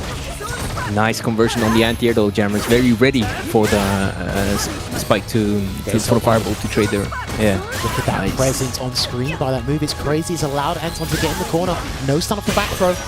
Oh, and he does steal the turn and gets the stun for the round, most likely. Yeah. Sometimes you gotta do it. You have to kind of like use that oomph that we spoke about last time, Jammerz. You have to have some oomph sometimes to get those rounds closed. And that was a great example of oomph from Filipinoman. Tying it up 3-3 games, 1-1 round. Punish again. I think, I'm going to look at the spacing on that when I got time. I think that's almost guaranteed at all ranges. That's very hard to space it at -5, -6. So in most of these situations, he's got rid of it again. I think he should just continue to use the purple debuff and just keep throwing soul sparks. That chip is actually pretty damn good against characters, man.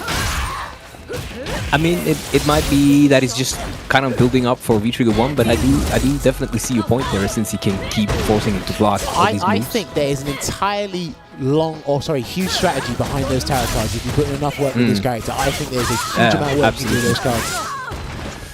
That was a really big hit. And he done it again. I think Nephew tried to do a meaty light or something, but didn't block in time on the Soul Spiral.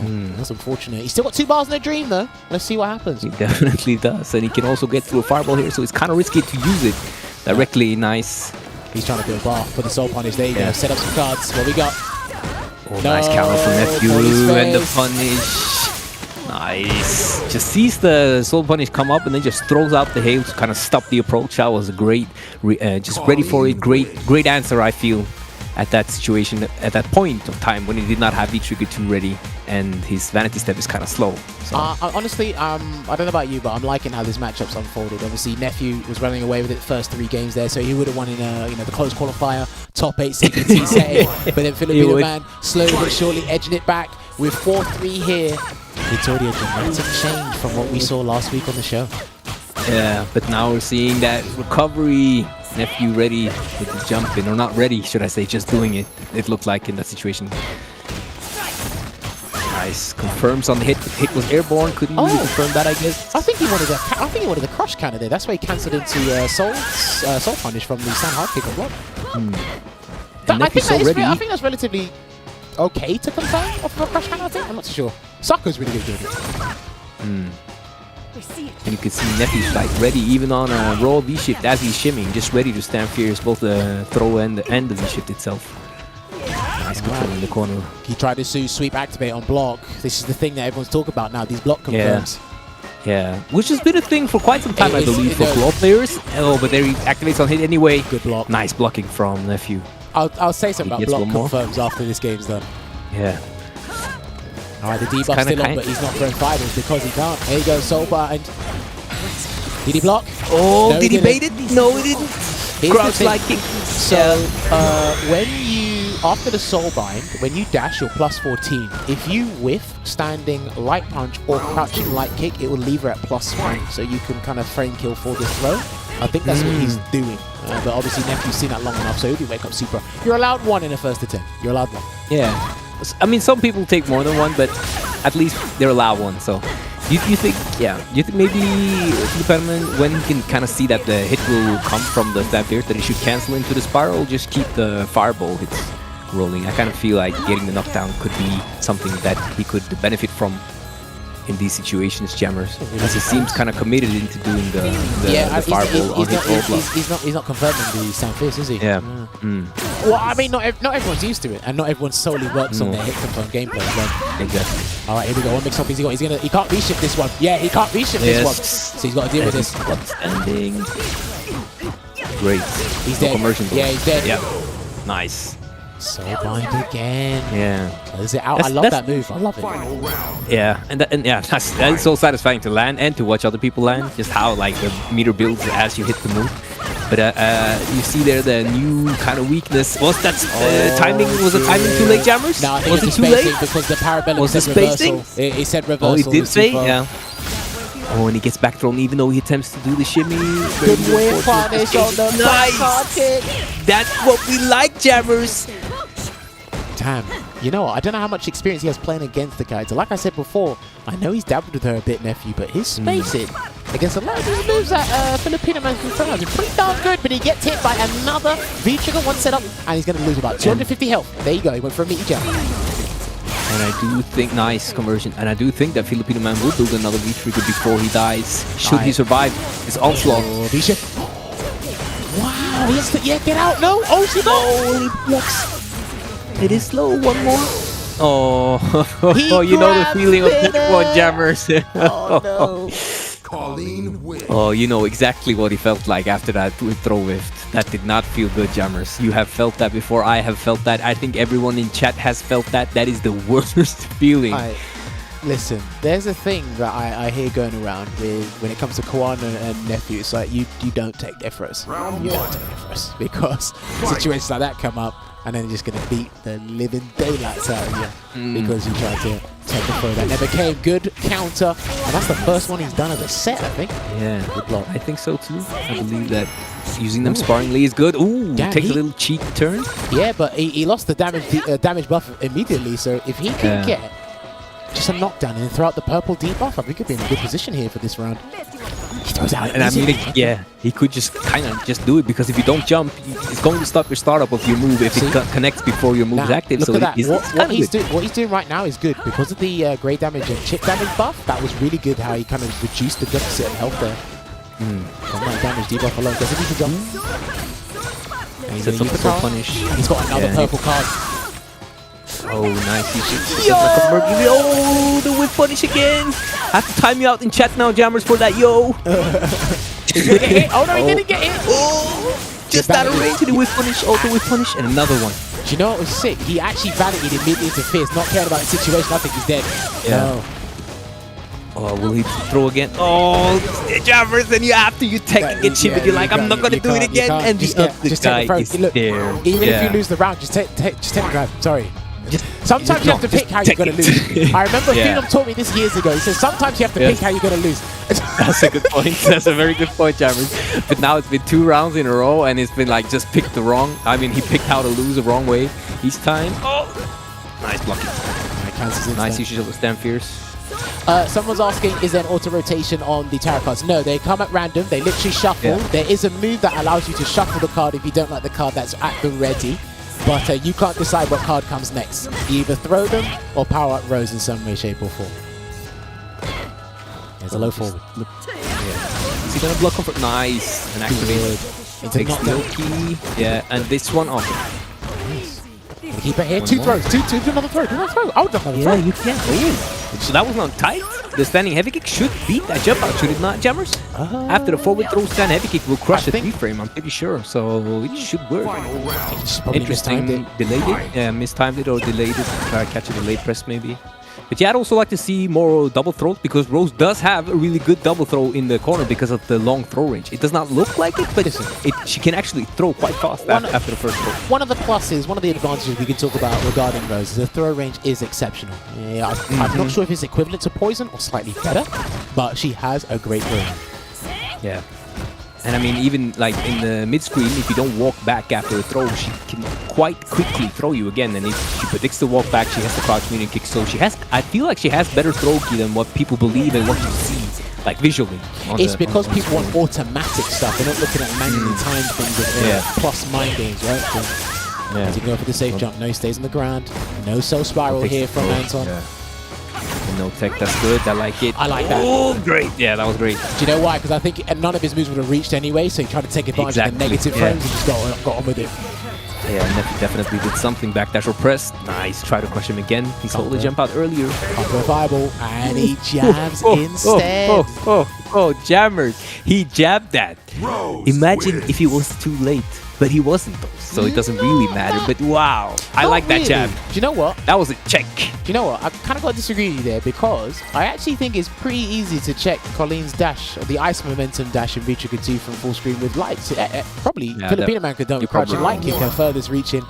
Right? I think could have done it from there, but it is. Look, there's a risk in and of itself. That's what you do with Street Fighter 5 when you press a button or do whatever. But I think it's pretty easy to check. You're definitely right that from further out, it's definitely something that you can check if you are looking for it. Short time today. What's he got? He's going to V-shift again. Yeah, he did. He chased the V-shift. Yeah, he's looking for the V-shift this time. He knows, right, if that setup comes about again, there's going to be another layer to that this time. Yeah. There is going to be another layer to that. But that one has definitely evolved since then. Oh, and he got it. And he goes for jab confirming. I didn't think he believed it was going to hit. That's why I went for the jabs. Nice shimmy. Let's go.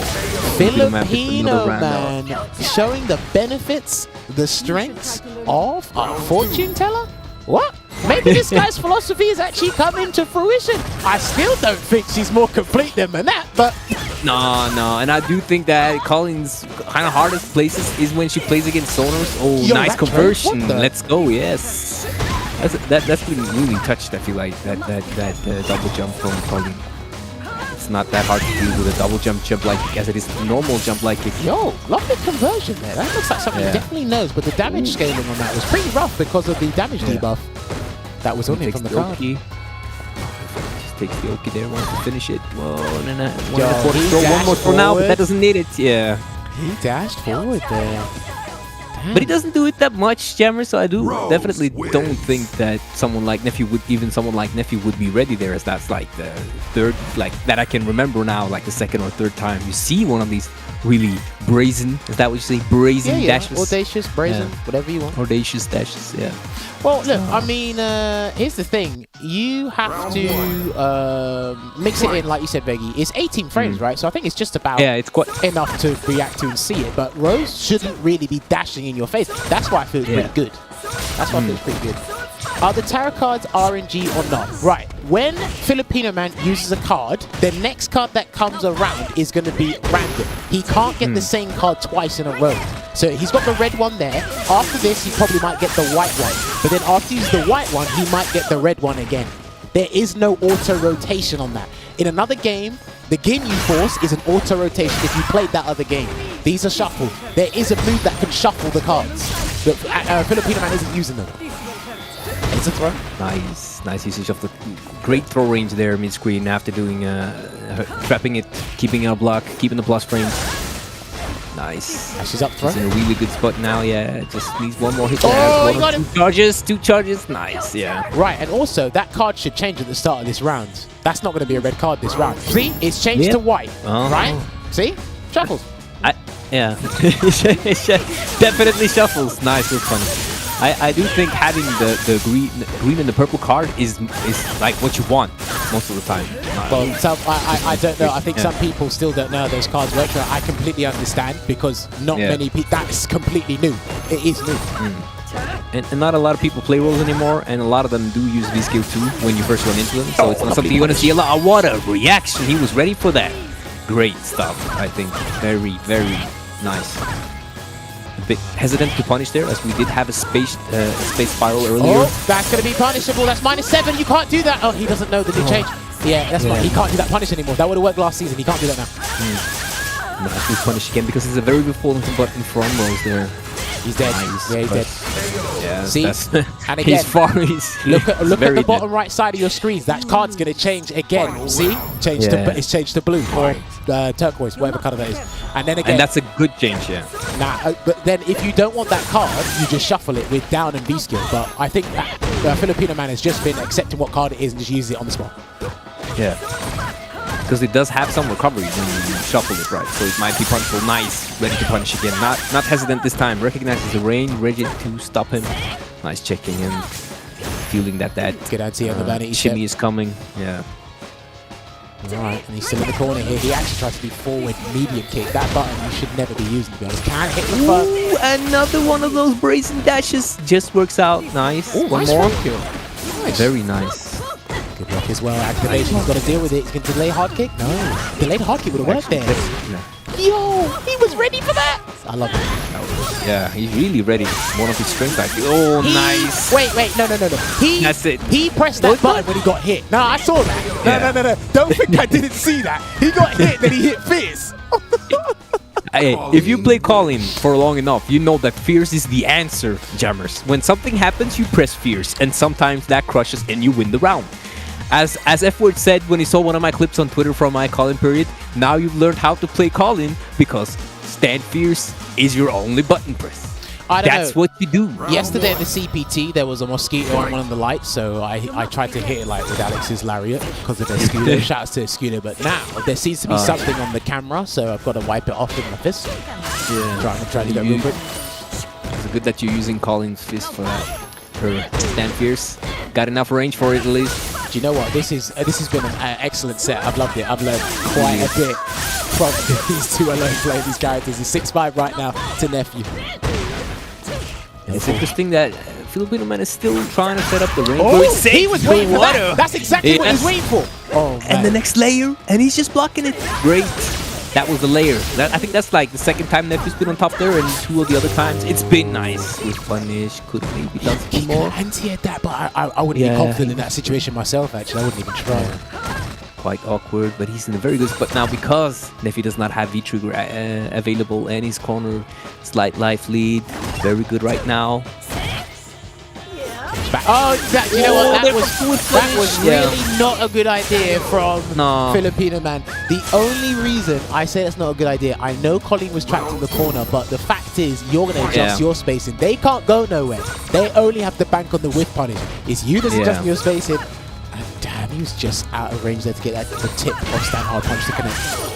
And they're so ready for the jump in there. And you know, when Rose whiffs Fierce, it might look deceptive, but it is a lot of recovery with, so it's quite easy for most characters to punish it. Oof. Not like that button. That's He's going to throw harder. fireballs from the corner. I like this. This is what Daimini used to do with Guard in SO4. Yeah. Punish. Could have got a better punish than that, but he didn't. Gets hit with a cross-up. Soul Spark once again. What's Anton got in the locker? Good break. Oh my god! When he takes it, one more hit. Oh! He's not teching it, just delaying his jab instead. Really nice. It's really instilled that from earlier situations. Again. Yeah, interesting. I think he's doing the jab, but it's not well timed, or it's got too much recovery. I don't know. He's got hit by that all the time. Yeah. Maybe he's not. He tried to shuffle. He literally tried to shuffle the card in the spot, but he got hit with EX Hailstorm. I don't know if people could actually see that, but the Fortune Shuffle got hit by the Hailstorm. Will he activate Roar, or will he go in for the sweep for the activation? Look at that. I mean, the cards are coming out. Look at that. See, cards keep shuffling. He just keeps throwing them away. Yeah, and that's the great part. That's what you like as Rose. When you play the cards and you play match where you can use the cards when they keep shuffling into the throwable cards. Do you know what? He got 2 powers into 2 damage debuffs. That's how. That's what I mean by the shuffle. There's no auto rotation. That's literally how it's working. Good anti-air. Oh, nice anti-air. And nice patience there. Not being fooled by these dashes forward that eventually turn into a jump. Not throwing the fireball, just waiting, being ready, stopping Nephew on the approach. This round is super important. This round is extremely important. Let's see if Filipinoman can make it 6 apiece. He's been so successful with this character so far in this matchup. I don't know if we're looking at maybe a slightly Colin's favor, maybe an even one. I don't know. Yeah, and he tries to dash through that EX Hail again, but this time it was kind of like too far away. Throw. One more throw for the stun. Will he do it? Backed off. He's going to Soul Spiral. He will. Oh, no. Nice. But he gets stunned by the Hail anyway, Jammerz. Wow. How and I think he probably tried to teleport as well. Wow. Yeah, he blocked in time. And that was unfortunate. Oh, yes. Oh no, that's such an unfortunate happening again there. Jammerz just gets him out of the air, and then the EX fireball too quick gets punished on landing. Do you know what? A couple of very tense, very awkward interactions between those two, but you know, Nephew makes it on top. They're making it 7-5. Where's the slides for Rose? Rose has a down forward medium kick, but I don't think there's any real use for it, especially a well-spaced one. That's basically what you use the slide for well-spaced situations. There's an Oki situation you can use it for, but I don't think the slide's got any true purpose against Colleen. From what I've seen in this matchup, how things are unfolded, I don't think you need to use it. So. No, I definitely agree with you. Maybe with the hails, the EX hails, but I doubt it. So it's really good against fireballs in fireball matchups, but other than that, it's not like in Street Fighter 4 at all. Oh, just stands there, waits for something. Yeah, because Filipinoman can't whip a button here, so he gets an activation on hit into Soulbind, and he gets the meaty throw. He's gonna do another one. He's gonna try. Oh, there it is. And another one. I would have been as well. Yeah. Well timed. Very nice V-shift. I think that's a good answer, Jammerz, for the teleports when you do the V-shift, because that could happen. Now one more just to take the round. Oh, he can't use a card. You know, Filipinoman can't use a card because that's going to be a dash into Frost Spear, and he knows it as well. And he can't use a fireball because there's going to be a V-trigger spear. Damn, you're at Colleen's mercy right now. And he slid! Oh, and he used the slide! Do you know what? That must have been -2. What did you do that for? I said don't do that! It's oh my... Oh my... Why did you do that? Yeah. Try to steal it. Try to kind of like thieve that card out. Don't do that! Just don't do it. But yeah, even though it was Filipinoman who had the big life lead, I feel like that round was, at that point, very much in Nephew's favor when you consider all the resources that were available. Super and full V-trigger. You are at Colleen's mercy when that thing is active. Yes, you definitely are, and here it's active again. Good break there. That was pretty audacious, but sometimes you need to mix in the throw tech, to be honest, because you can't keep making up with the XL Spiral forever. You definitely cannot. That is not the best of all. Ready to do the wood punish again. And he's not going to spend the bar on the Frost Spear yet. He's going to keep here Filipinoman here, and I think he's going to get the stun in a minute. Yeah, and double spear, so this is very hard right now. It doesn't really matter if you get out. No parry. Probably too much recovery right there. No, I think he needs the EX version to confidently deal with the V-breaks. I'm not sure if the regular one can get it. Maybe it can. They're 2 frames, right? They're 3 frames. I can't remember what the regular start is. Frame 2, I believe, the regular one. I think so. At least no worse than frame 3. Nice check on the dash. This time he's ready, Jammerz. That's like the 4th time we have this scenario interact with the dash comes in an awkward time. This time, Nephew is ready. He has seen it 2-3 times before. He's not gonna let that happen again. Well, he's not gonna let that happen again. It's yeah, 8-5 he's running right away now. again. But it was 3-0, Jammerz. So, I mean, we might see another 3-game comeback. Just he's slightly coming back from it all the time, but yeah, he is putting up a really good fight. A very good fight. I'm loving how these things are going and these interactions that we're learning on the fly here. Can Rose cancel normals into cards? No. One of the changes I'd really love Capcom to do is allow her to do EX Soul Spark on hits. That sends him full screen and knocks him down to cancel into either of her V skills. If she was allowed to cancel normals into the card, I don't think that's a good idea. Because the only thing that affected that will be with is probably her sweep, because it causes a knockdown. Yeah. Oh, the double shimmy, but nice blocking. Delay wake up, gets hit with a low. Gets anyway. Nice tech or... Yes. Oh, he missed his target combo. Yeah, but it just works out for him and he gets the round for it. Yeah, he made amends. Yeah. He made amends this one. Round 2. Alright, he's slowly but surely trying to make this 9-5 here, running away with it, but closer to the goal here. Well spaced. Soul Spiral again. But you also notice that the zoning game is not as strong when she has the red card or the white card, but when she gets those purple or green cards, she definitely has a lot more control, I feel, over the screen. But whenever she gets one of the other cards, she gets slowed down. Yeah, because That's I feel the yeah. damage debuffs, so they count as projectiles because you throw them towards the opponent, right? If he kind of uses them at the wrong time, he will get punished for it. But I do like the cards. The RNG behind it, I guess it's fair, because if you kept having if there's a kind of predetermined cycle, I think that like the verdict of this character would completely change. But you have to just work with what you got, I suppose. I'd like to see now maybe trying to... Oh, panic throws and it's enough. Nice. that's such a those areas when you get a counter hit when you're going for a normal hit or block into throw. Then you lose the round for it, because you whiff your command throw or throw. Look at that. Nice. Right, so this situation here that you can see, okay, it kind of was momentarily. Oh, it's momentary. But good stuff there on the punish on the V-shift. I'll explain it after this game. Yeah, and you see that delay on the stand heavy kick would both catch the delay tech and the V-shift there. Damage so debuff. it's like, he's going to throw the damage debuff. There it is. Now that he has the red card, I think it will slow down again. Oh. I think it's important for him to get the other card to keep like his main zoning game up. Good jump. Nice. Damn, and he stopped his pressure as well. Good block there. That's punishable block. Oh man, it's going a bit scrambly here. Noodle arm gameplay. What is this? Right now, though, he's definitely as Nephew's mercy. Not ready for that jump. That was very ill-timed or strange time, so it's not weird that it wasn't ready. Yeah, he had to cancel that stand fierce. That could have been the game, and it is! That's it. It is.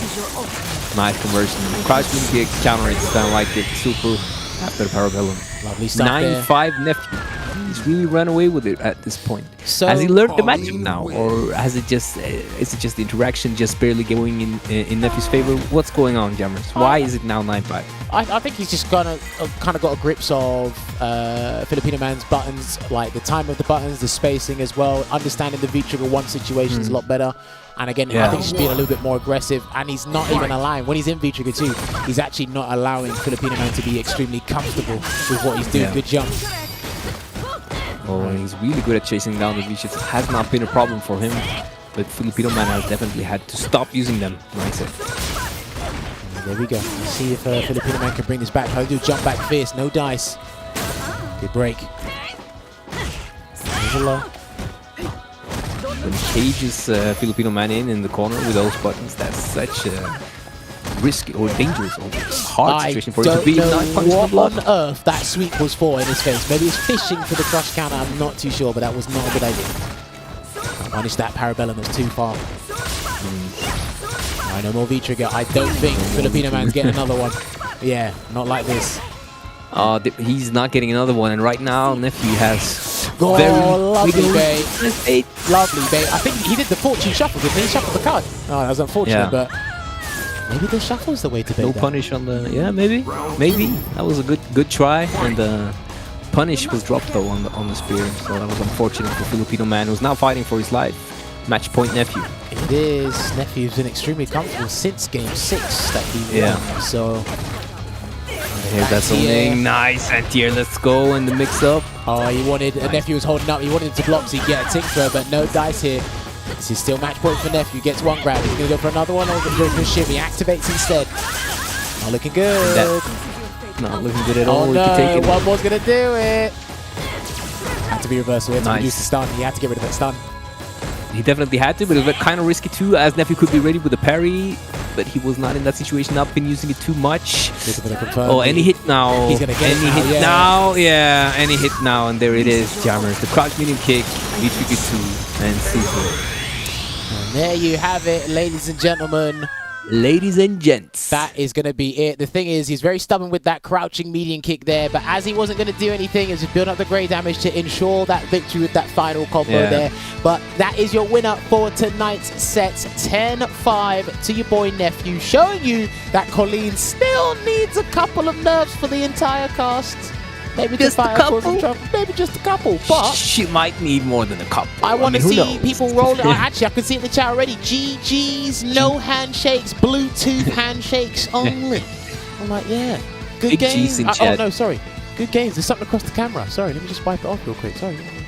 I thought you were gonna give me good games. No. There's something across the camera. Okay, I gotta wipe it off real quick. Sorry, I got to do it the back of my hand as well. All right, cool. All right, it looks like it's wiped off now. All right, no, great stuff there to Nephew, and shout outs to both guys participating in that. I actually learned a fair bit from that matchup there. But we got to take another short break before we bring the guys back in the call, because I can't wait to hear their philosophies and just their ideals on how that matchup works. So guys, we're taking another esports break. When we come back, we're bringing the guys in the call, and we're going to have a post first to 10 chat.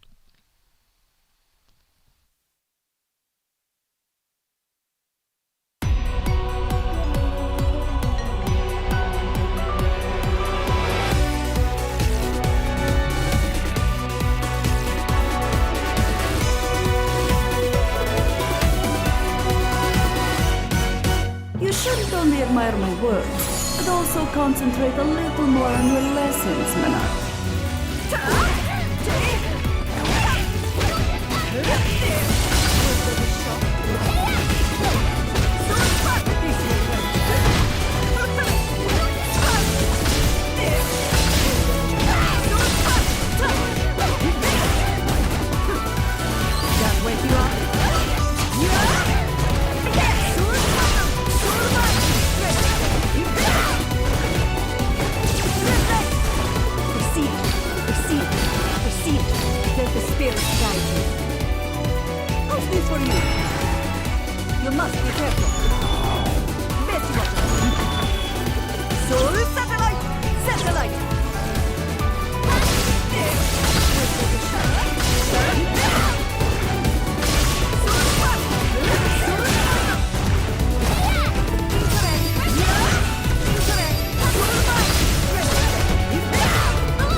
What's the meaning of fate? You shall know.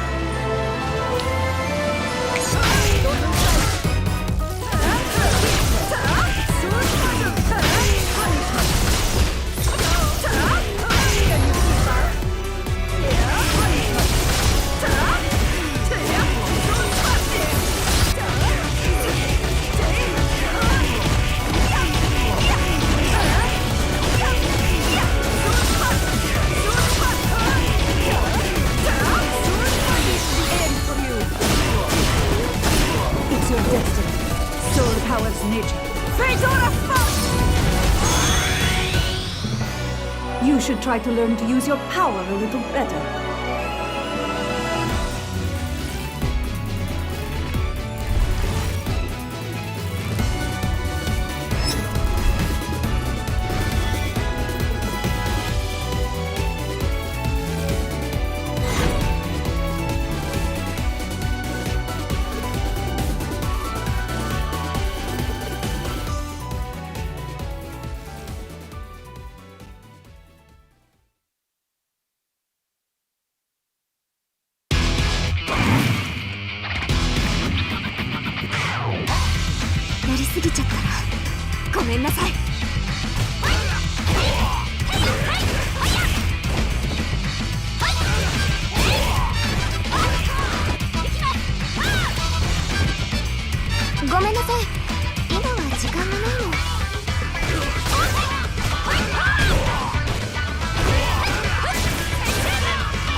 everybody.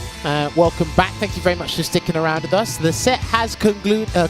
Nephew was the winner of that set. He was winning, or he did win 10-5. But I got shouts to both the players, man, Nephew and Filipinoman, because that was a great exhibition. I learned quite a bit. I'm sure Veggey learned quite a bit as well. And then obviously we can get the ball rolling with some of these questions. So, Filipinoman, I've got to ask you about the V-System layout you chose for Colleen. Is that something that Rose players are using universally, or is it kind of matchup specific now, the V-Trigger 1, B-Skill 1 stuff? It's not universal at all, actually. I'm actually in this Rose Discord with Japanese players as well, like Riketsu and Aqua. And they say that like Riketsu is only a V-Skill 1, V-Trigger 2, and Aqua's only V-Trigger 2, V-Skill, or V-Trigger 1, V-Skill 2. Okay. So everyone uses their own like flair to their Rose, and they have a different idea, mentality, philosophy on how to get the V-Triggers and how to annoy the opponent as much as they can. Okay, fair play. Now, you used the tarot cards in that set, and there's quite a number of people that are still unfamiliar with Rose's V-Skill 1. I want you to explain it as best as you can, and also I want you to give your opinion on the cards overall. How does Filipinoman feel about them? So the red card gives you a damage buff, 10%. Yep. You lose it if you get hit. The white card gives you V meter that you can hold, but usually you don't have time to hold. Yep. But it gives you more V meter than the red card does. The green card gives a damage decrease that you can throw, and the purple card gives increased chip damage. The best card is actually the purple one and the white one.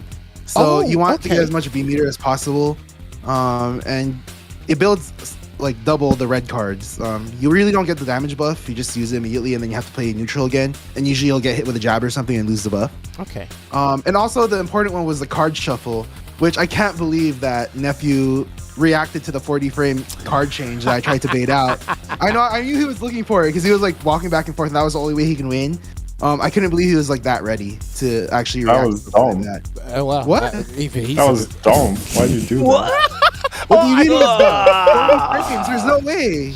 Well, you're talking to a Capcom Cup qualifier here. If he says something dumb, I think we just gotta let it rock and say it was kind of silly.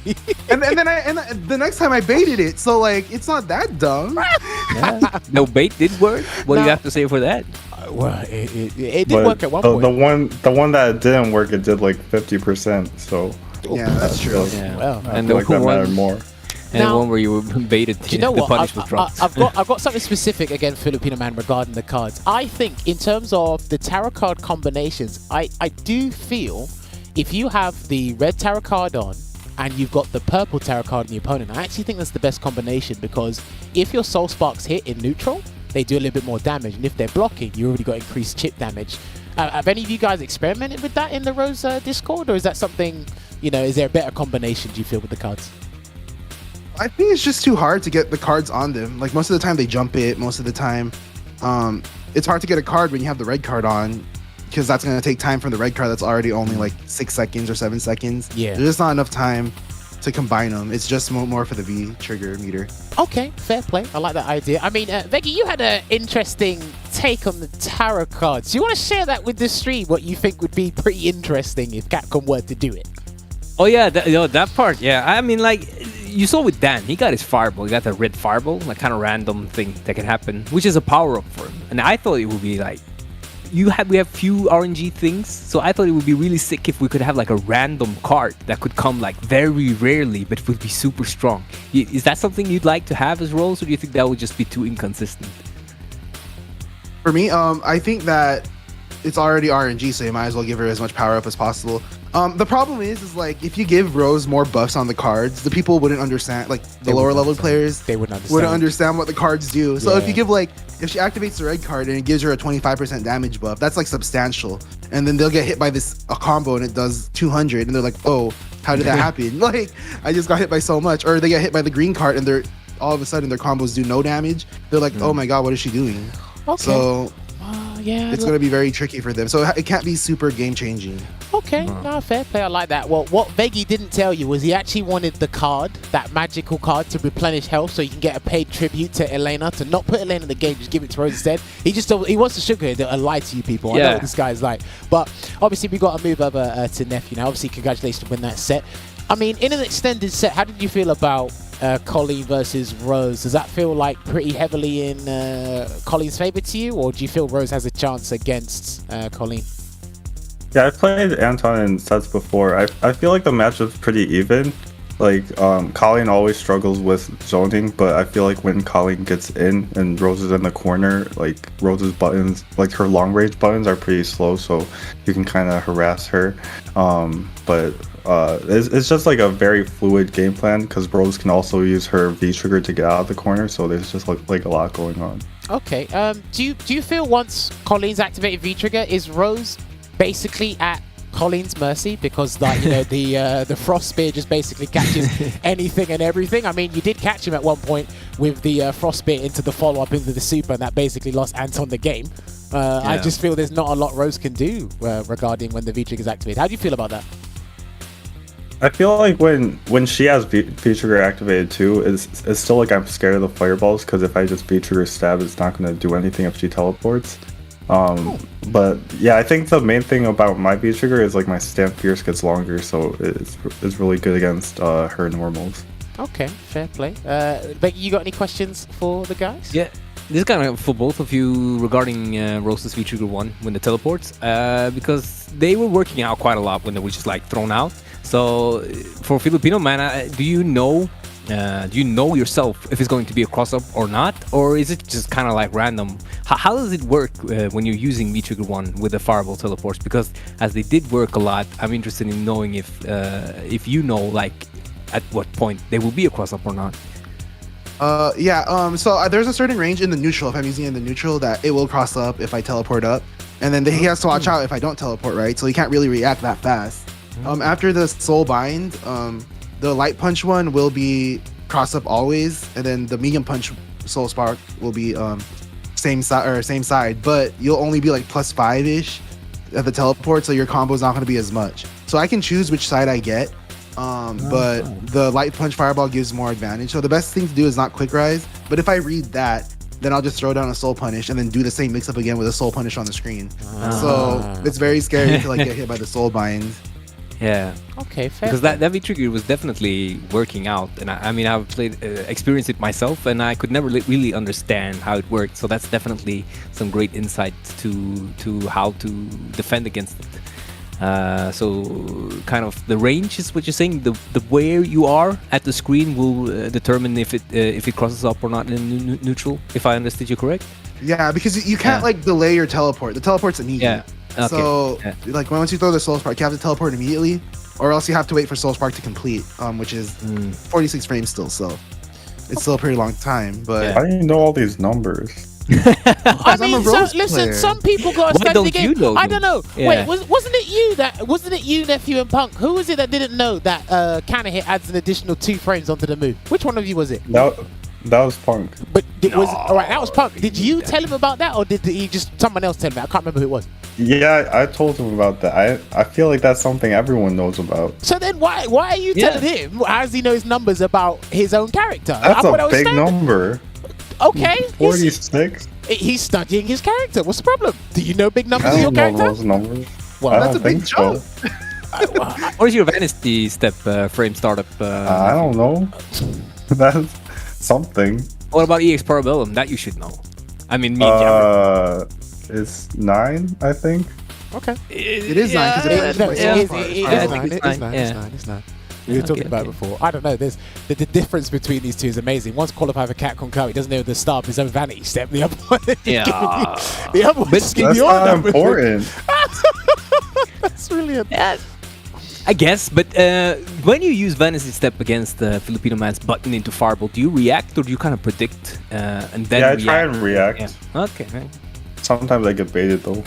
Yeah, because that was working out a lot in the set and it rarely came out on blocks, which is why I was wondering if that might be something that you work on to do on reaction. So that's a very interesting approach to the Fireball game. I think that's hard to do with Colin, so props for that. I'd give you that. Definitely. Yeah, for sure. I mean, another thing I got for Filipinoman as well is, obviously we spoke about this a little bit before, is when you're using V-Trigger 1, you don't really hold on to super. How do you feel about Rose's super in general? I know her meter gain's amazing, but is super something that's essential for the character, or do you feel it's just better to just splurge on EX moves, part of her neutral gameplay overall? Her EX moves just overall buff her too much. The EX Spark gives you safety and plus frames. The EX Soul Punish gives you like time to do whatever you want. Maybe I'll try to use more Soul Satellite actually, because that gives a teleport like cross-ups you can't see. Yeah. But I don't see where I can really activate Soul Satellite that much. Maybe against Colleen I can. And I've learned how to like slide and get like timing for the slide to hit for more plus frames. And that's something that I've been learning more recently. I played Nephew before with the Soul Satellite, and I could never get it, but I did go into training mode and try it out, and I figured it out. That's good. I'm not comfortable enough in terms of trying to activate that. I kind of like trying to get V meter as fast as I can with the cards and getting myself an extra fireball on the screen. I like that. That's actually pretty good. Obviously, go back to Nephew, because I like to ask this about every character specialist, especially ones that are on the level of yours or above. People that play Colleen, if you do watch other people play Colleen, what are people not doing with the character that you feel they should be doing on a more regular basis, if anything comes to mind? I feel like it's kind of weird because I would expect people to like not be like know all the tech, and maybe their neutral is like a little bit worse because that's like how I was. But I feel like most people just don't optimize their V trigger, even though they're like neutral, like their neutral is really good, but they just don't like, they spend their stab like for no reason, and then you just don't have V trigger, and you're just putting yourself at a disadvantage because you're not using your resources right. Okay, so then that kind of, you just always put the question in your little answer there. How does one optimize Colleen's V trigger 2 now? If you can kind of explain it for us in your own words. So most of the time you just want to like save it for Stand Fierce and stuff. Okay. It's only like rarely that you actually want to spend the stab in a combo because it takes like half your V trigger. Against Fireball characters you kind of have to use a stab sometimes. And there's also situations in which if you have enough life you can just spend it really quickly and get another V trigger. Okay. But yeah, I think that's the main thing. Just save it most of the time and don't waste it on dashes and the stab, because the Stand Fierce is like the main thing. Okay. You want. Obviously, even despite the change that happened to her punch buttons in V-Trigger 2 as well. I also got to ask you about the V-Trigger 2. Have you, with these new changes that have happened since Season 5 came around, have you actually gotten 2 V-Triggers in a round? Just by splurging the first one and then building up the next one to use that? Has that ever happened to you, Nephew? Yeah, it happens a lot actually. I think it happens more often now, because like if I get a crush counter or 2 at the start of the round, and then I just activate and then I hit them with like a stab and then I immediately dash, I'm like already out of V trigger. So like even though I waste the dash, it's worth it because I guarantee that I'll get another V trigger at the end of the round. Okay, fair play. So I'll probably have to watch a little bit more Colleen overall in general to find out who's getting these two V-triggers in one round and how it's going to go. Filipinoman, I got to ask you the question as well. If you do watch other Rose players, because I know you do discuss and talk about the character a fair bit, is there anything people are not doing with Rose that you feel they should be doing a little bit more? Or is it still too early to say in terms of that stuff for Rose? Honestly, the only other Rose player that I watch is Nephew. He only plays her for Guile. I don't really watch any other Rose players. I talk to other Rose players, but I only really watch West Coast events, which is probably bad. I should probably watch more region. It's entirely up to what you do with your time with the game. You don't have to keep watching and being like, as meticulous as the rest of us or whatnot. I mean, look, Nephew don't care about numbers. You don't have to care about anybody else watching. I care about numbers. I just play to play. I think it's fun.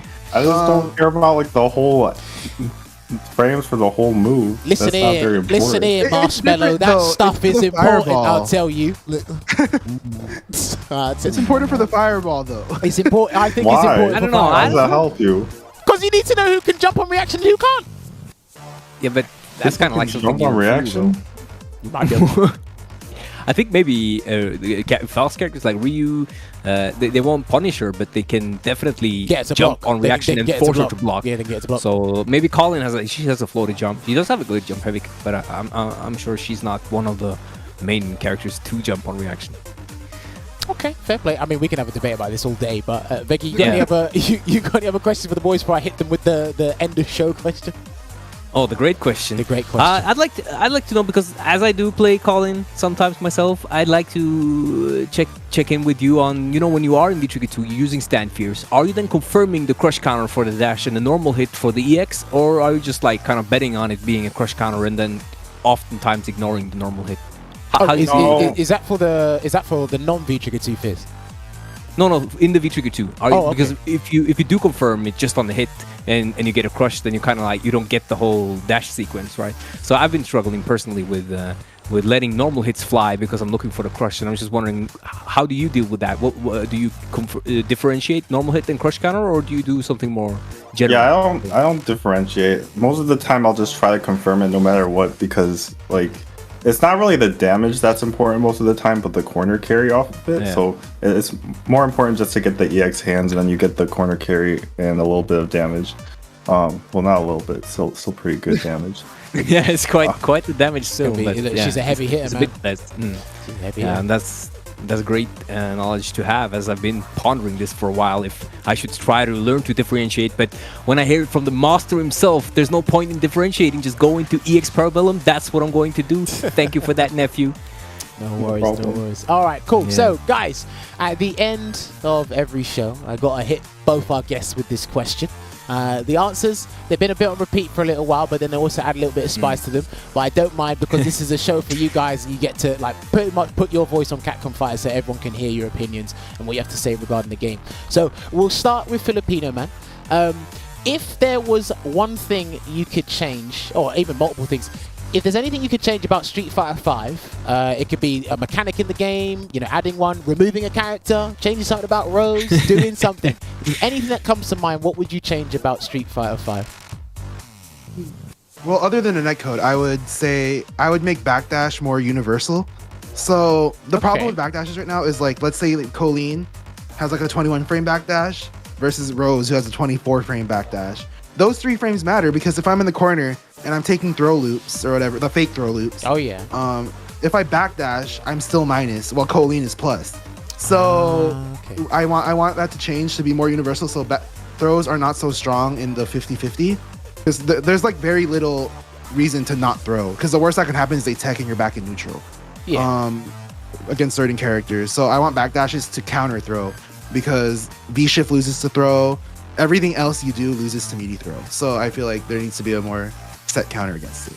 Okay, fair play. You know, you're actually not the first person to bring that up. We had a friend of ours, Shoryu Sengan, come a couple weeks ago. He did say he wanted a friend of his said he wanted the frame data in the corner to be more consistent in regards to that situation you mentioned, because it's all over the place. When one person backdashes a throw, they're like +4 and the other one's -2, and it's like, have a little bit more consistency regarding that. So it's good that you brought up. It's pretty interesting. I mean, Nephew, do you share that same sentiment, or are you fine with that whole situation Filipinoman talks about? I mean, I'm fine with it because Colleen's backdash is good, but I think it makes sense if everyone's backdash were the same, because then you don't have to like think about characters' different backdashes. Okay, fair play. Veggey, you got any thoughts on Filipinoman's suggestion?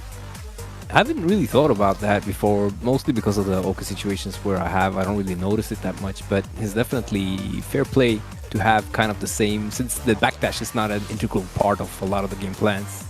The way the forward dash is, it could definitely be more universal, so you don't have to know that this character you can and this character you cannot kind of like pressure in those situations. Yeah. So I do like that change, universal backdash frame data.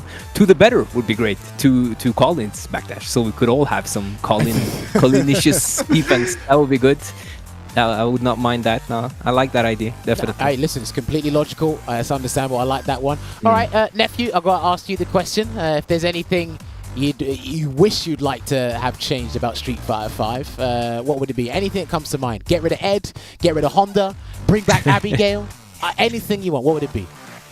Yeah, I think they should revert all the Colleen nerfs because they all suck, and I feel like Colleen players are struggling now because now our back heavy kicks aren't hitting them when they're supposed to, and our V triggers are just running out way faster. So I think that should be reverted. And despite that, you know, funnily enough, despite all those nerfs, when Colleen was super strong, none of you got into the cup. But when she was nerfed, you're in the cup.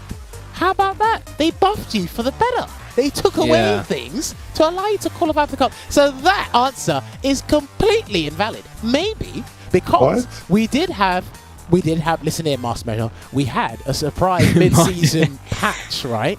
They took down Abigail. What if we had another surprise patch before Capcom Cup and they buffed Colleen? Wouldn't that be great for you? Yeah, they should do that. You want them to do that? Yeah. Do you want me to send them a quick email real quick? Yeah, maybe even revert her back to season 3 when she had the cross up. Yeah, let's not I have go a that lot of far, buddy. I still remember my setups. You still remember them? What are they just? Yeah. Why did you still remember? Yeah, like you remember that? Activate. Hold on. Yeah. You remember your setups? I could get a cross up mid screen. That was sick into super. You remember your setups from 3 years ago? And all the scenarios, the 8-way mix-ups, delay wake up, whatever, all this nonsense, but you can't remember a couple of numbers. I just don't look up the numbers. I would remember them if I know them. Oh my god, I love this guy. You know, Nephew, I've seen Colleen in CPT tournament have a whole V-trigger ready without losing even 4% life. I've seen that happen in the highest level tournament play. And how many V-triggers could you have that round? 2, maybe 3 times you would be able to activate in that round.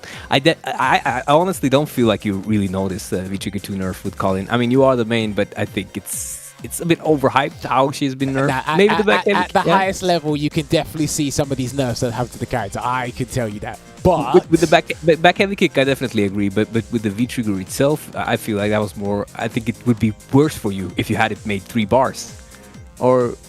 I mean, listen, I'm not. Do you want to know my unnecessary opinion? I think Collins V Trigger 2 should be 4 bars. What do we think? Filipino man, are you with me on this one? Should it be 4 bars? I'm really not. I'm sorry. I think she's fair. I think she needs it. I think it should be 3 bars and infinite. Okay, do you know what? Listen, I'll tell you what. Do you know you can make the V Trigger 2? I'll tell you exactly how Capcom can make the V Trigger 2 infinite.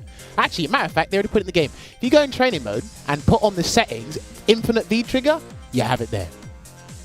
Problem solved. But I can't play that in the match. Just put the CPU on level 8. You'll get all the competition you want. I think it's great. But then I can't do it in CPT. You don't have to. You've already qualified. I'm trying to do it and win like $200,000. Look, you can do that with this colleague right here. Listen, he wants the big money. He wants to pay. Look, he's thinking ahead. Yeah. He's thinking about the family. He's thinking about paying all those bills, everything. And look, he even might be able to pay Capcom for another character in the next Street Fighter game. Who knows? If you had that big money. Speaking of which, I'll ask you that on the fly question. If you had all that money, what would you do right now? Would you invest in something? Would you sponsor me? Would you sponsor Filipino man, Nephew? Or would you keep it to yourself? I'm not really sure. I would probably just save it, and then if I had enough money saved up, I could just do Street Fighter full time. But sweet. That's probably the only thing I would do with the money. I don't really buy things. You don't buy things? You don't want to invest in me? Make me a full-time player? You don't do that? I'd rather make me a full-time player. I can anti-air. Doesn't that help? Is that not one of the things that has to be on the? Is that not on the description for when you get sponsored? Too. Well, yeah, but I'm pretty sure on sponsored players' contracts it says you got to learn to anti-air. Was that on your contract, Filipino man, when you got sponsored? They said, can you anti-air? I can do it. I don't know. Veggey, was it on your contract? Can you do it? Definitely. Like if you don't hit your anti-air, you're out. So I definitely just sat down and learned that. That's all I focused on. If you guys want to get sponsored, just tell them, when you send them an email, reasons why you sponsor me, tell them you can anti-air. And tell them you can anti-air with G, Crouch Fierce. Give them the easiest anti-air in Street Fighter. I guarantee there's going to be a bonus point on there. Hey, look, you're thinking about it. I can't see Nephew or Filipino man's face live, but I can see Veggey's face. He's like, what nonsense is he chatting right now? But Nephew, you aren't a full-time player. Why was that under the impression that you are a full-time player? That's crazy. I was just certain. Because he's qualified. Yeah, because he qualified twice.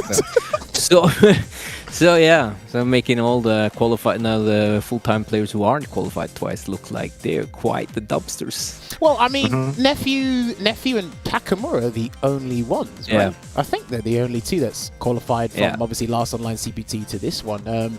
You guys haven't had your CPT yet, have you? Is that this weekend or is your one later down the line?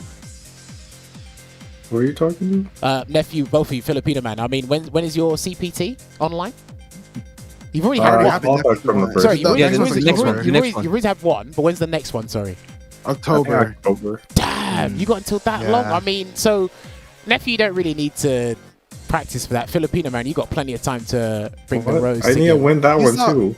Why do you Wait, you're he in? needs to bring the money. He needs to get in there. You have incentive to join. Well, actually, do. you know what? That's a fair point. I didn't consider that. What you wanna gatekeep and just collect the money? Is that what you want to do, Nephew? Yeah, I feel like it's cool if I win both of them too. Okay, I guess they'll hand down the spot to the next person. Just give them the money, I suppose. What do you think about that, Veggey? Yeah, since there's only two spots, I would say that should not be a problem because then the second place is kind of like a winner in its own right. In his own right. I mean, the second place from the first tournament would probably feel a bit bad about it, but I mean, when you have the prize money, there's definitely a good reason to enter twice, and I don't think that there's any problem with that in the rule book. Not as far as I know. I don't think so. Jammerz, It never came across my mind at all. But so I think now that there is prize money, there is definitely no reason to scoff at anyone entering, even though they're qualified, because there's there's something to be made in what they are doing, so you have some real incentive there. Cool, interesting. All right, cool. It's okay. Yeah. It's okay. There's a balance patch in the fall. Hopefully, it's before CPT. That's the only thing you're looking forward to, isn't it? Yeah. Oh, there is guaranteed. Like you confident about that? No, I it's on the roadmap. Yeah, he's believing the roadmap. I think that's the only roadmap. Yes, let's go. All right, listen. You gotta have faith. Maybe they'll give you that healing. Maybe they'll give you that healing, Filipinoman. I think that would be sick. 10% heal, same startup as the red card. That would be fair. They should just give me like the screen freeze on every Soul Satellite, like in 4, and then it would just be too easy. Listen, if they do that, I'm gonna hold you to that. What if they give you 2? What if they give you 2 satellites whenever you use that V skill? Would it be good then, or would it be too good then? It would actually be much better if you get 2. But would it be okay then, or would it be overpowered at that point? You can't punish most of the time. I think that's interesting because you might actually be able to add that, and it would still not be too good, just good. Yeah, it's really slow. So you're giving up Oki to get the 2 orbs. That's pretty much it. And a lot of characters can punish, like Cammy, Birdie. Even if you hit something, so you forgot. And it's only 30 damage, so it's only hitting you for very little. It's not like in 4 where it hit you for 100, and then it's like, oh. Well, okay. Listen, I like this. I like this conversation, but we are just about out of time. Unless Veggey, you got any other questions you want to ask the boys? I definitely want to thank them for the set that they played for us today. That was I love both Colin and Rose. I played them both as subs, so that was a great treat for me. And congratulations to Nephew. I didn't get to say that earlier. And thank you to both of you for entering or for joining us there. And I hope we can have you at some point. Maybe even after the next roadmap balance patch, we can see that Rose with the healing buff for the 2 satellites. I don't know. Maybe Colin will finally have a 3-bar V-trigger and we'll all be happy. We'll see. 4 bar V-trigger. Why not? But then she'd have to have more spears. Give her 5 spears in 4 bars. Only the spears, not the dashes. How am I going to get 4 bars? I think she have 4 bars. And if she dashes, it will just completely deplete the gauge. I think that's extremely fair. Right. And I mean, you will build one with Stand Fierce and one with Back Heavy Kick, right? So that's one. And then you have 3-bar V-trigger like everyone else. So. Hey, all right, listen. I don't know. That's a conversation we have for another time. I'm not lying. Oh, yeah, you definitely are lying.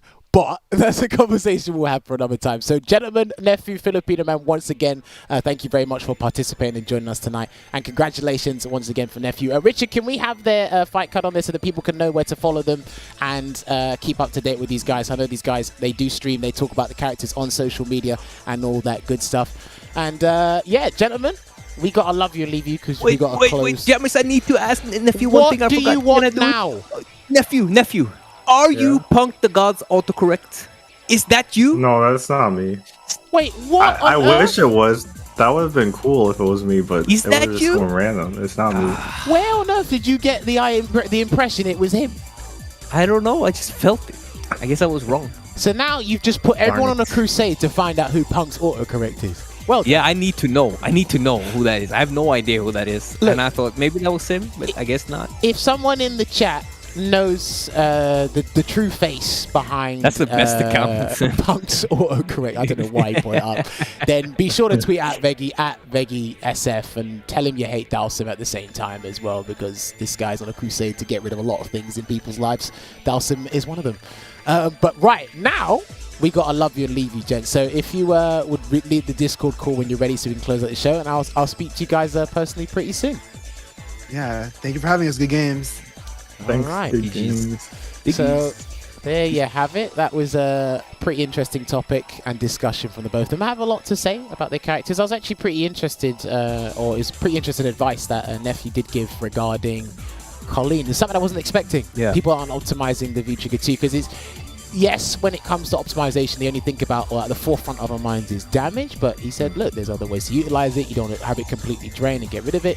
There's multiple ways you can do it. So if you are playing Colleen, heed that advice, man, because he's qualified for Capcom Cup 2 years on the bounce in these current conditions during lockdown. So he's definitely one to keep an eye out for, and I can't wait to see how he performs at the Capcom Cup finals at the end of the season. And then Filipinos man's Rose is looking exceptionally strong. It's a name that, if you go to different parts of the world, they were only talking about Sako. It was Sako and no one else. Yeah. Right? But then obviously in, around the West Coast, in the States, they'll go, listen, Filipino man is doing work with that character. He's putting in work. He made a top 8 on the CPT that they had at Nephew one as well. Yeah. Hopefully he gets that one even more fleshed out and maybe might even win it with Rose. But I still kind of disagree that Rose is more complete than other characters.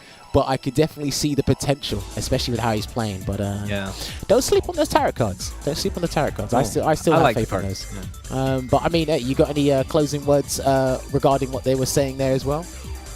I mean, regarding what they're saying, Yeah, I'd say that I would really like just to see like Filipino man integrate his some confirms with the Stand Fierce and Crouch Community. I think that's if that's one of his next steps to have, and if it had that, he would. There's a lot of situations where he had the hit where he just went into fireball, where he could have had like the knockdown or some more damage. So I think that's something that could be interesting to see if he could have within the next CPT. Well, I mean, as it comes around. He did mention because his other stuff was really good. Yeah, I mean, he did mention he doesn't really go in training mode, so I guess he just doesn't like practicing the boring stuff. Well, depending on how you look at it, some people love doing hit confirmed in practice mode, and other people don't do it. That's something he looks like he tries to avoid. But yeah, I mean, just a couple of things that needs to work, and just slight things. But other than that, that is looking more and more complete and more threat by the day. I get the character doesn't have a limitations. I think the general consensus is a lot of people don't hold it in high regard. But if you look at it as a standalone character, I think she is fine. In Street Fighter 5, it just doesn't work. And he did mention the first character he mentioned was Balrog. He mentioned Balrog right at the start. He said, because Balrog just deletes everything you do. Yeah, that is very hard. Any Balrog will be. I think any Balrog will definitely make you sweat as Rose. That feels like a character with design counters to the character to Rose as a whole. It's like feels like whatever she does, he's ready for it. So the anti-zoner Balrog. For sure. All right, but ladies and gentlemen, that set has concluded. We've had the chat, but you know what we gotta do out here. We gotta roll these final graphics. Richard, have we got any more SF5 action happening this week for the people to know about, or do we have to talk about something else? Let me see if Richard can bring up the graphics so you guys can see that here. But it was a great show nevertheless, and we hope you guys can enjoy that. But do not forget, next week we are gonna we're gonna be going over to North Africa and talking to these guys and watching them play. Some of the best players from that region. KX Genocide going up against Ariadune. It's gonna be interesting to hear what they have to say, show off their skills, talk to us about Street Fighter and how they feel about the community overall. I can't wait to hear some of their opinions. Do have to get in touch with these guys pretty soon actually, but it's gonna be next Monday, June 21st on Capcom Fighters. Do not miss this one. And then 2 weeks from now, it's going to be a run back, the CPT run back between Angry Bird and Big Bird. Angry Bird still putting in that phenomenal work with the Seth, going up against Big Bird. It could be Rashid, it could be Kage, it could be Ken. I don't know. But he lost in the grand final of the qualification they had for the CPT as of recent.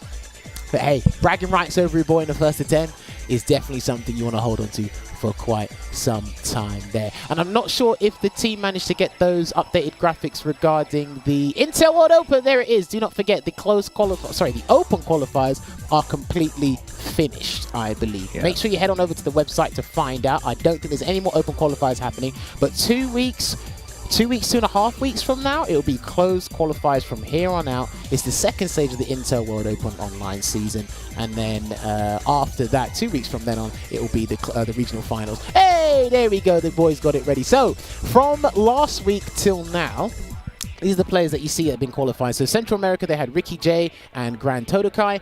I think that was from Japan qualifier number 2, Bonchan and Tokido. Yeah, and in Eastern Europe, it was Kamal09 and Graf Sandro. I'm unfamiliar with those names. And obviously, Europe West, you can see there Veggey's name in the blue and Takamura under that. He actually had to beat Takamura to qualify through the winner's side, I believe that was, right? Definitely. That was a great performance. But hey, you see Takamura in the CPT finals. You're going to see him more in the Intel World Open close qualifiers. And obviously from Singapore as well, Brandon, a very good player from Singapore. I think he still uses the Kuma. I'm not sure if he uses a little bit of any other characters there.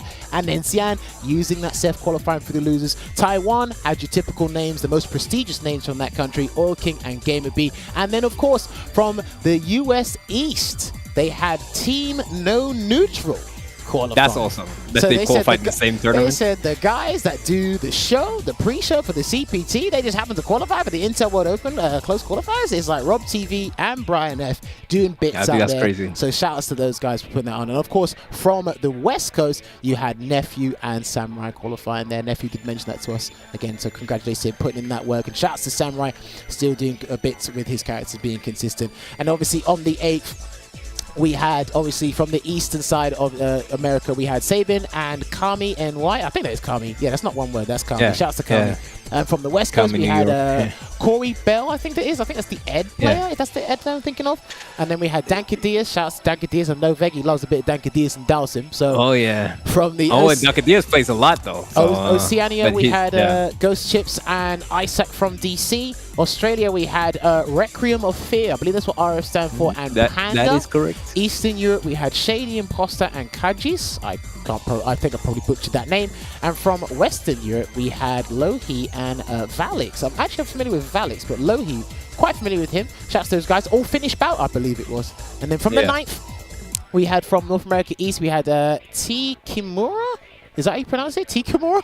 But almost Takamura. I'm not sure what character they play. And then the other person I'm familiar with as well, Silver Rupee. I'm familiar with them. From North America West, we had Cereblast and Mortzi. Shouts to Mortzi putting that work with Fang. I do remember him. We had Zhao Bao. I know it says VXL, but I think he pronounced it Zhao Bao from China. And we had Bai Tenny. Damn, these some of the names I'm completely butchering here. But from Hong Kong, we had Anson, FOK, and we had Rain Pro. I think those guys were playing Guile and Vega. I think they're playing Guile and Vega. From Brazil, we had Paolo Webb and Didi Mokop. Shout out to Didi Mokop. I know Veggey still loves some Dowsim because they're coming through full force. Let's go. From Russia, we had Zenom and Sunmate. Yo, Sunmate's still playing. Shout out to Sunmate. I like that. Okay, probably still using the birdie. I know he tried poison for a little bit. He's still using the birdie. And from the Middle East, we had Idris. I think we're going to probably speak to Idris about coming on the show soon. I believe he's from the same area as Aryudu and KX Genocide. And we had Amu. Is that 6 U's? I think that is 6 U's indeed. 1, 2, 3, 4, 5, 6. That is 6 U's. Tikamura is a Kami player and Silver Rupee plays. Ed, thank you very much for the information from the stream, guys. Thank you very much. And then obviously, again, North America, we had Flux Waves. I think it's from Canada. And Safe as well. I think that guy still plays Urian. From Singapore, I think this was the second or third one. I can't remember how many Singapore had. We had SKZ and we had Gavrail123. Shouts to those guys. From the UAE, we had Big Bird and Dragon Slayer X. I think Dragon Slayer was playing a bit of Urian, but Big Bird qualifying for the close qualifier parts. I'm going to completely butcher these names, but from Mexico, we had Laura Assassina. I think that guy plays Laura. It was in his name, but I could be completely wrong because sometimes people put Laura in their name, they play Zangief. And we also had Close enough. We had Gamma Original qualify for that as well. From Australia, we had Shenkan and we had Rumors. Shouts to Rumors with the Cody play. With the Cody, Yeah. Oceania, we had Skyfall and Johnny Business. I love that name, Johnny Business. From Russia, hey, we had Ras come through. Let's and then go. we had Mute the Scream there. And then from Brazil, hang on, is that Ryu player? Juninho. Hey, I think that's that Ryu player. I think that's him. See. Someone tell me if that's that Ryu player, the Juninho guy. I think that's him. That's the guy I'm thinking of. And then we had Showdown HNK come through there. Damn, there's even more. There's actually a lot of people that qualify for Yeah, this stuff. there's still 4 days or something. North America West, we had the Lowinator and K-Min from North America West. From Taiwan, we had RB and Goro Diamond. Awesome. I think that's an item you put in your house. I'm thinking of Doraemon. I think it's something else. I could be completely wrong, but shouts to Goro Diamond for making it through. From France, we had Nasty Nas and Combi. I think that's the one where they both beat Luffy. I think then that's it's well the one. earned, at least. Yeah, if for you can sure. beat You're not going to see the legend Luffy in those himself. stages, so... That is absolutely wild. And the same for the UK one. Yeah, With so AKA Jones. UK, they had Jones. Obviously, he's one of the Red Bull Kumite finalists because he won the last chance qualifier. He stayed in winners the whole way through. And Soundboy made it through the losers side. He actually lost to Jones and he beat Mopolapo to get that spot there. From Japan, number 3, I think this is, you had Higuchi, who actually beat Daigo in the mirror. And you had Fudo taking it all the way there with the poison and the bird. I think he did a little bit of a feature. Southeast Asia, we had Kito Orca. And, oh, I can't say that name because there was a little bit of a dispute with that name. Oh, I didn't see it. Yeah, I can't say that other name from Southeast Asia, but there's a little bit of dispute from that name, but they have qualified for the Intel World Open closed qualifiers. And from South America, we had Shaka 22 and Patrice Arca? I think so. I could be butchering that name as well. I'm so sorry. And then Mexico, we had Jazz Dero and Vicaron as well. So shout outs to those guys. I think there's a little bit more as well. Damn, do we have more? Yeah, we have more. Yeah, 3 more days. 12, All right, 13, so 14, and for the baby. Dominican Republic, we have Louis Mandilla. I know Veggey still loves some Dowson because I know all Let's the go. Dowson players for some weird reason. And then we have we all do. Miss Venatori. We all love us some Dalsim. From the Dominican Republic. From South America, this one I did miss. We had Lobotomy. I think he plays Honda. And Madhawk. He's got a variety of characters under his belt, but I think he's known notoriously for his calling. So shout outs to Madhawk for making it through. From the UAE, we had Ahmed Tiger and Asim DF come through, winners and losers side. From the Middle East, we had Climax. I think I'm familiar with that name. He plays Bison, I believe. And of course, Linz. And then from Southeast Asia, I should be able to pronounce these names. Don Gim and Aaron Monroe. They'll be qualifying there. Oh, the guy with the Polish flag on CFN, who we always thought was from Europe, and then it turned out he was from Southeast Asia. Just with the wrong flag. That was such a cool story. I think so. Shout outs to Aaron Monroe. And then South America, Awesome. we have Per2C77 and Seth Cool. Shout outs to those guys there. Those are going to be all your guys that have qualified through the open qualifiers that will be advancing to the closed qualifiers. So damn, I had a lot to say and there's a lot of people to talk about, but there's going to be tons of Street Fighter action on the way for you guys. So U4 Street Fighter is going to be a bit quiet for a while. There's still going to be next week another CPT happening on the schedule. And then after that, there's going to be Intel World Opens happening for weeks to come. And then we'll have some more CPT action in July. But that's going to be it from us here, myself, Jammerz and Veggey. But I've got to give him the floor because I didn't do it last week. Veggey, the final words for the show. What is it? You didn't give it to me last week, but I stole it. I took it. So that's all you do. You see with what this is, by the way? Yeah, I took it. So this is definitely something Dalsim. If you keep doing that, I hope your backdrop falls. I hope your backdrop falls. You keep doing that. Oh no, it's too solid. I'm your favorite Brit, Veggey. I don't feel like I got to say that enough today, so I'm a bit sad about that. And remember, Dalsim is a force to be reckoned with, Jammerz. That's how we say that. A force to be reckoned with. You saw how many Dalsims qualified in the Intel. There were so many, you can't even count them on one hand. Maybe 2 hands, not sure. I mean, hey, listen, I can't argue with that. I mean, this guy's a huge advocate. Exactly. Maybe he might get rid of another character or get them nerfed into the ground or something. Him and Phenom are the forefront of getting rid of Dalsim. Maybe they might be able to do the Honda for someone else. But, ladies and gentlemen, we got to love you and leave you tonight. Thank you very much for sticking around. And once again, congratulations to Nephew. But we'll be back next week with a very big episode, new feature of some guests on the show. So until then, take care, stay safe, and keep practicing Street Fighter. See you next week. Street Fighter.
Wow.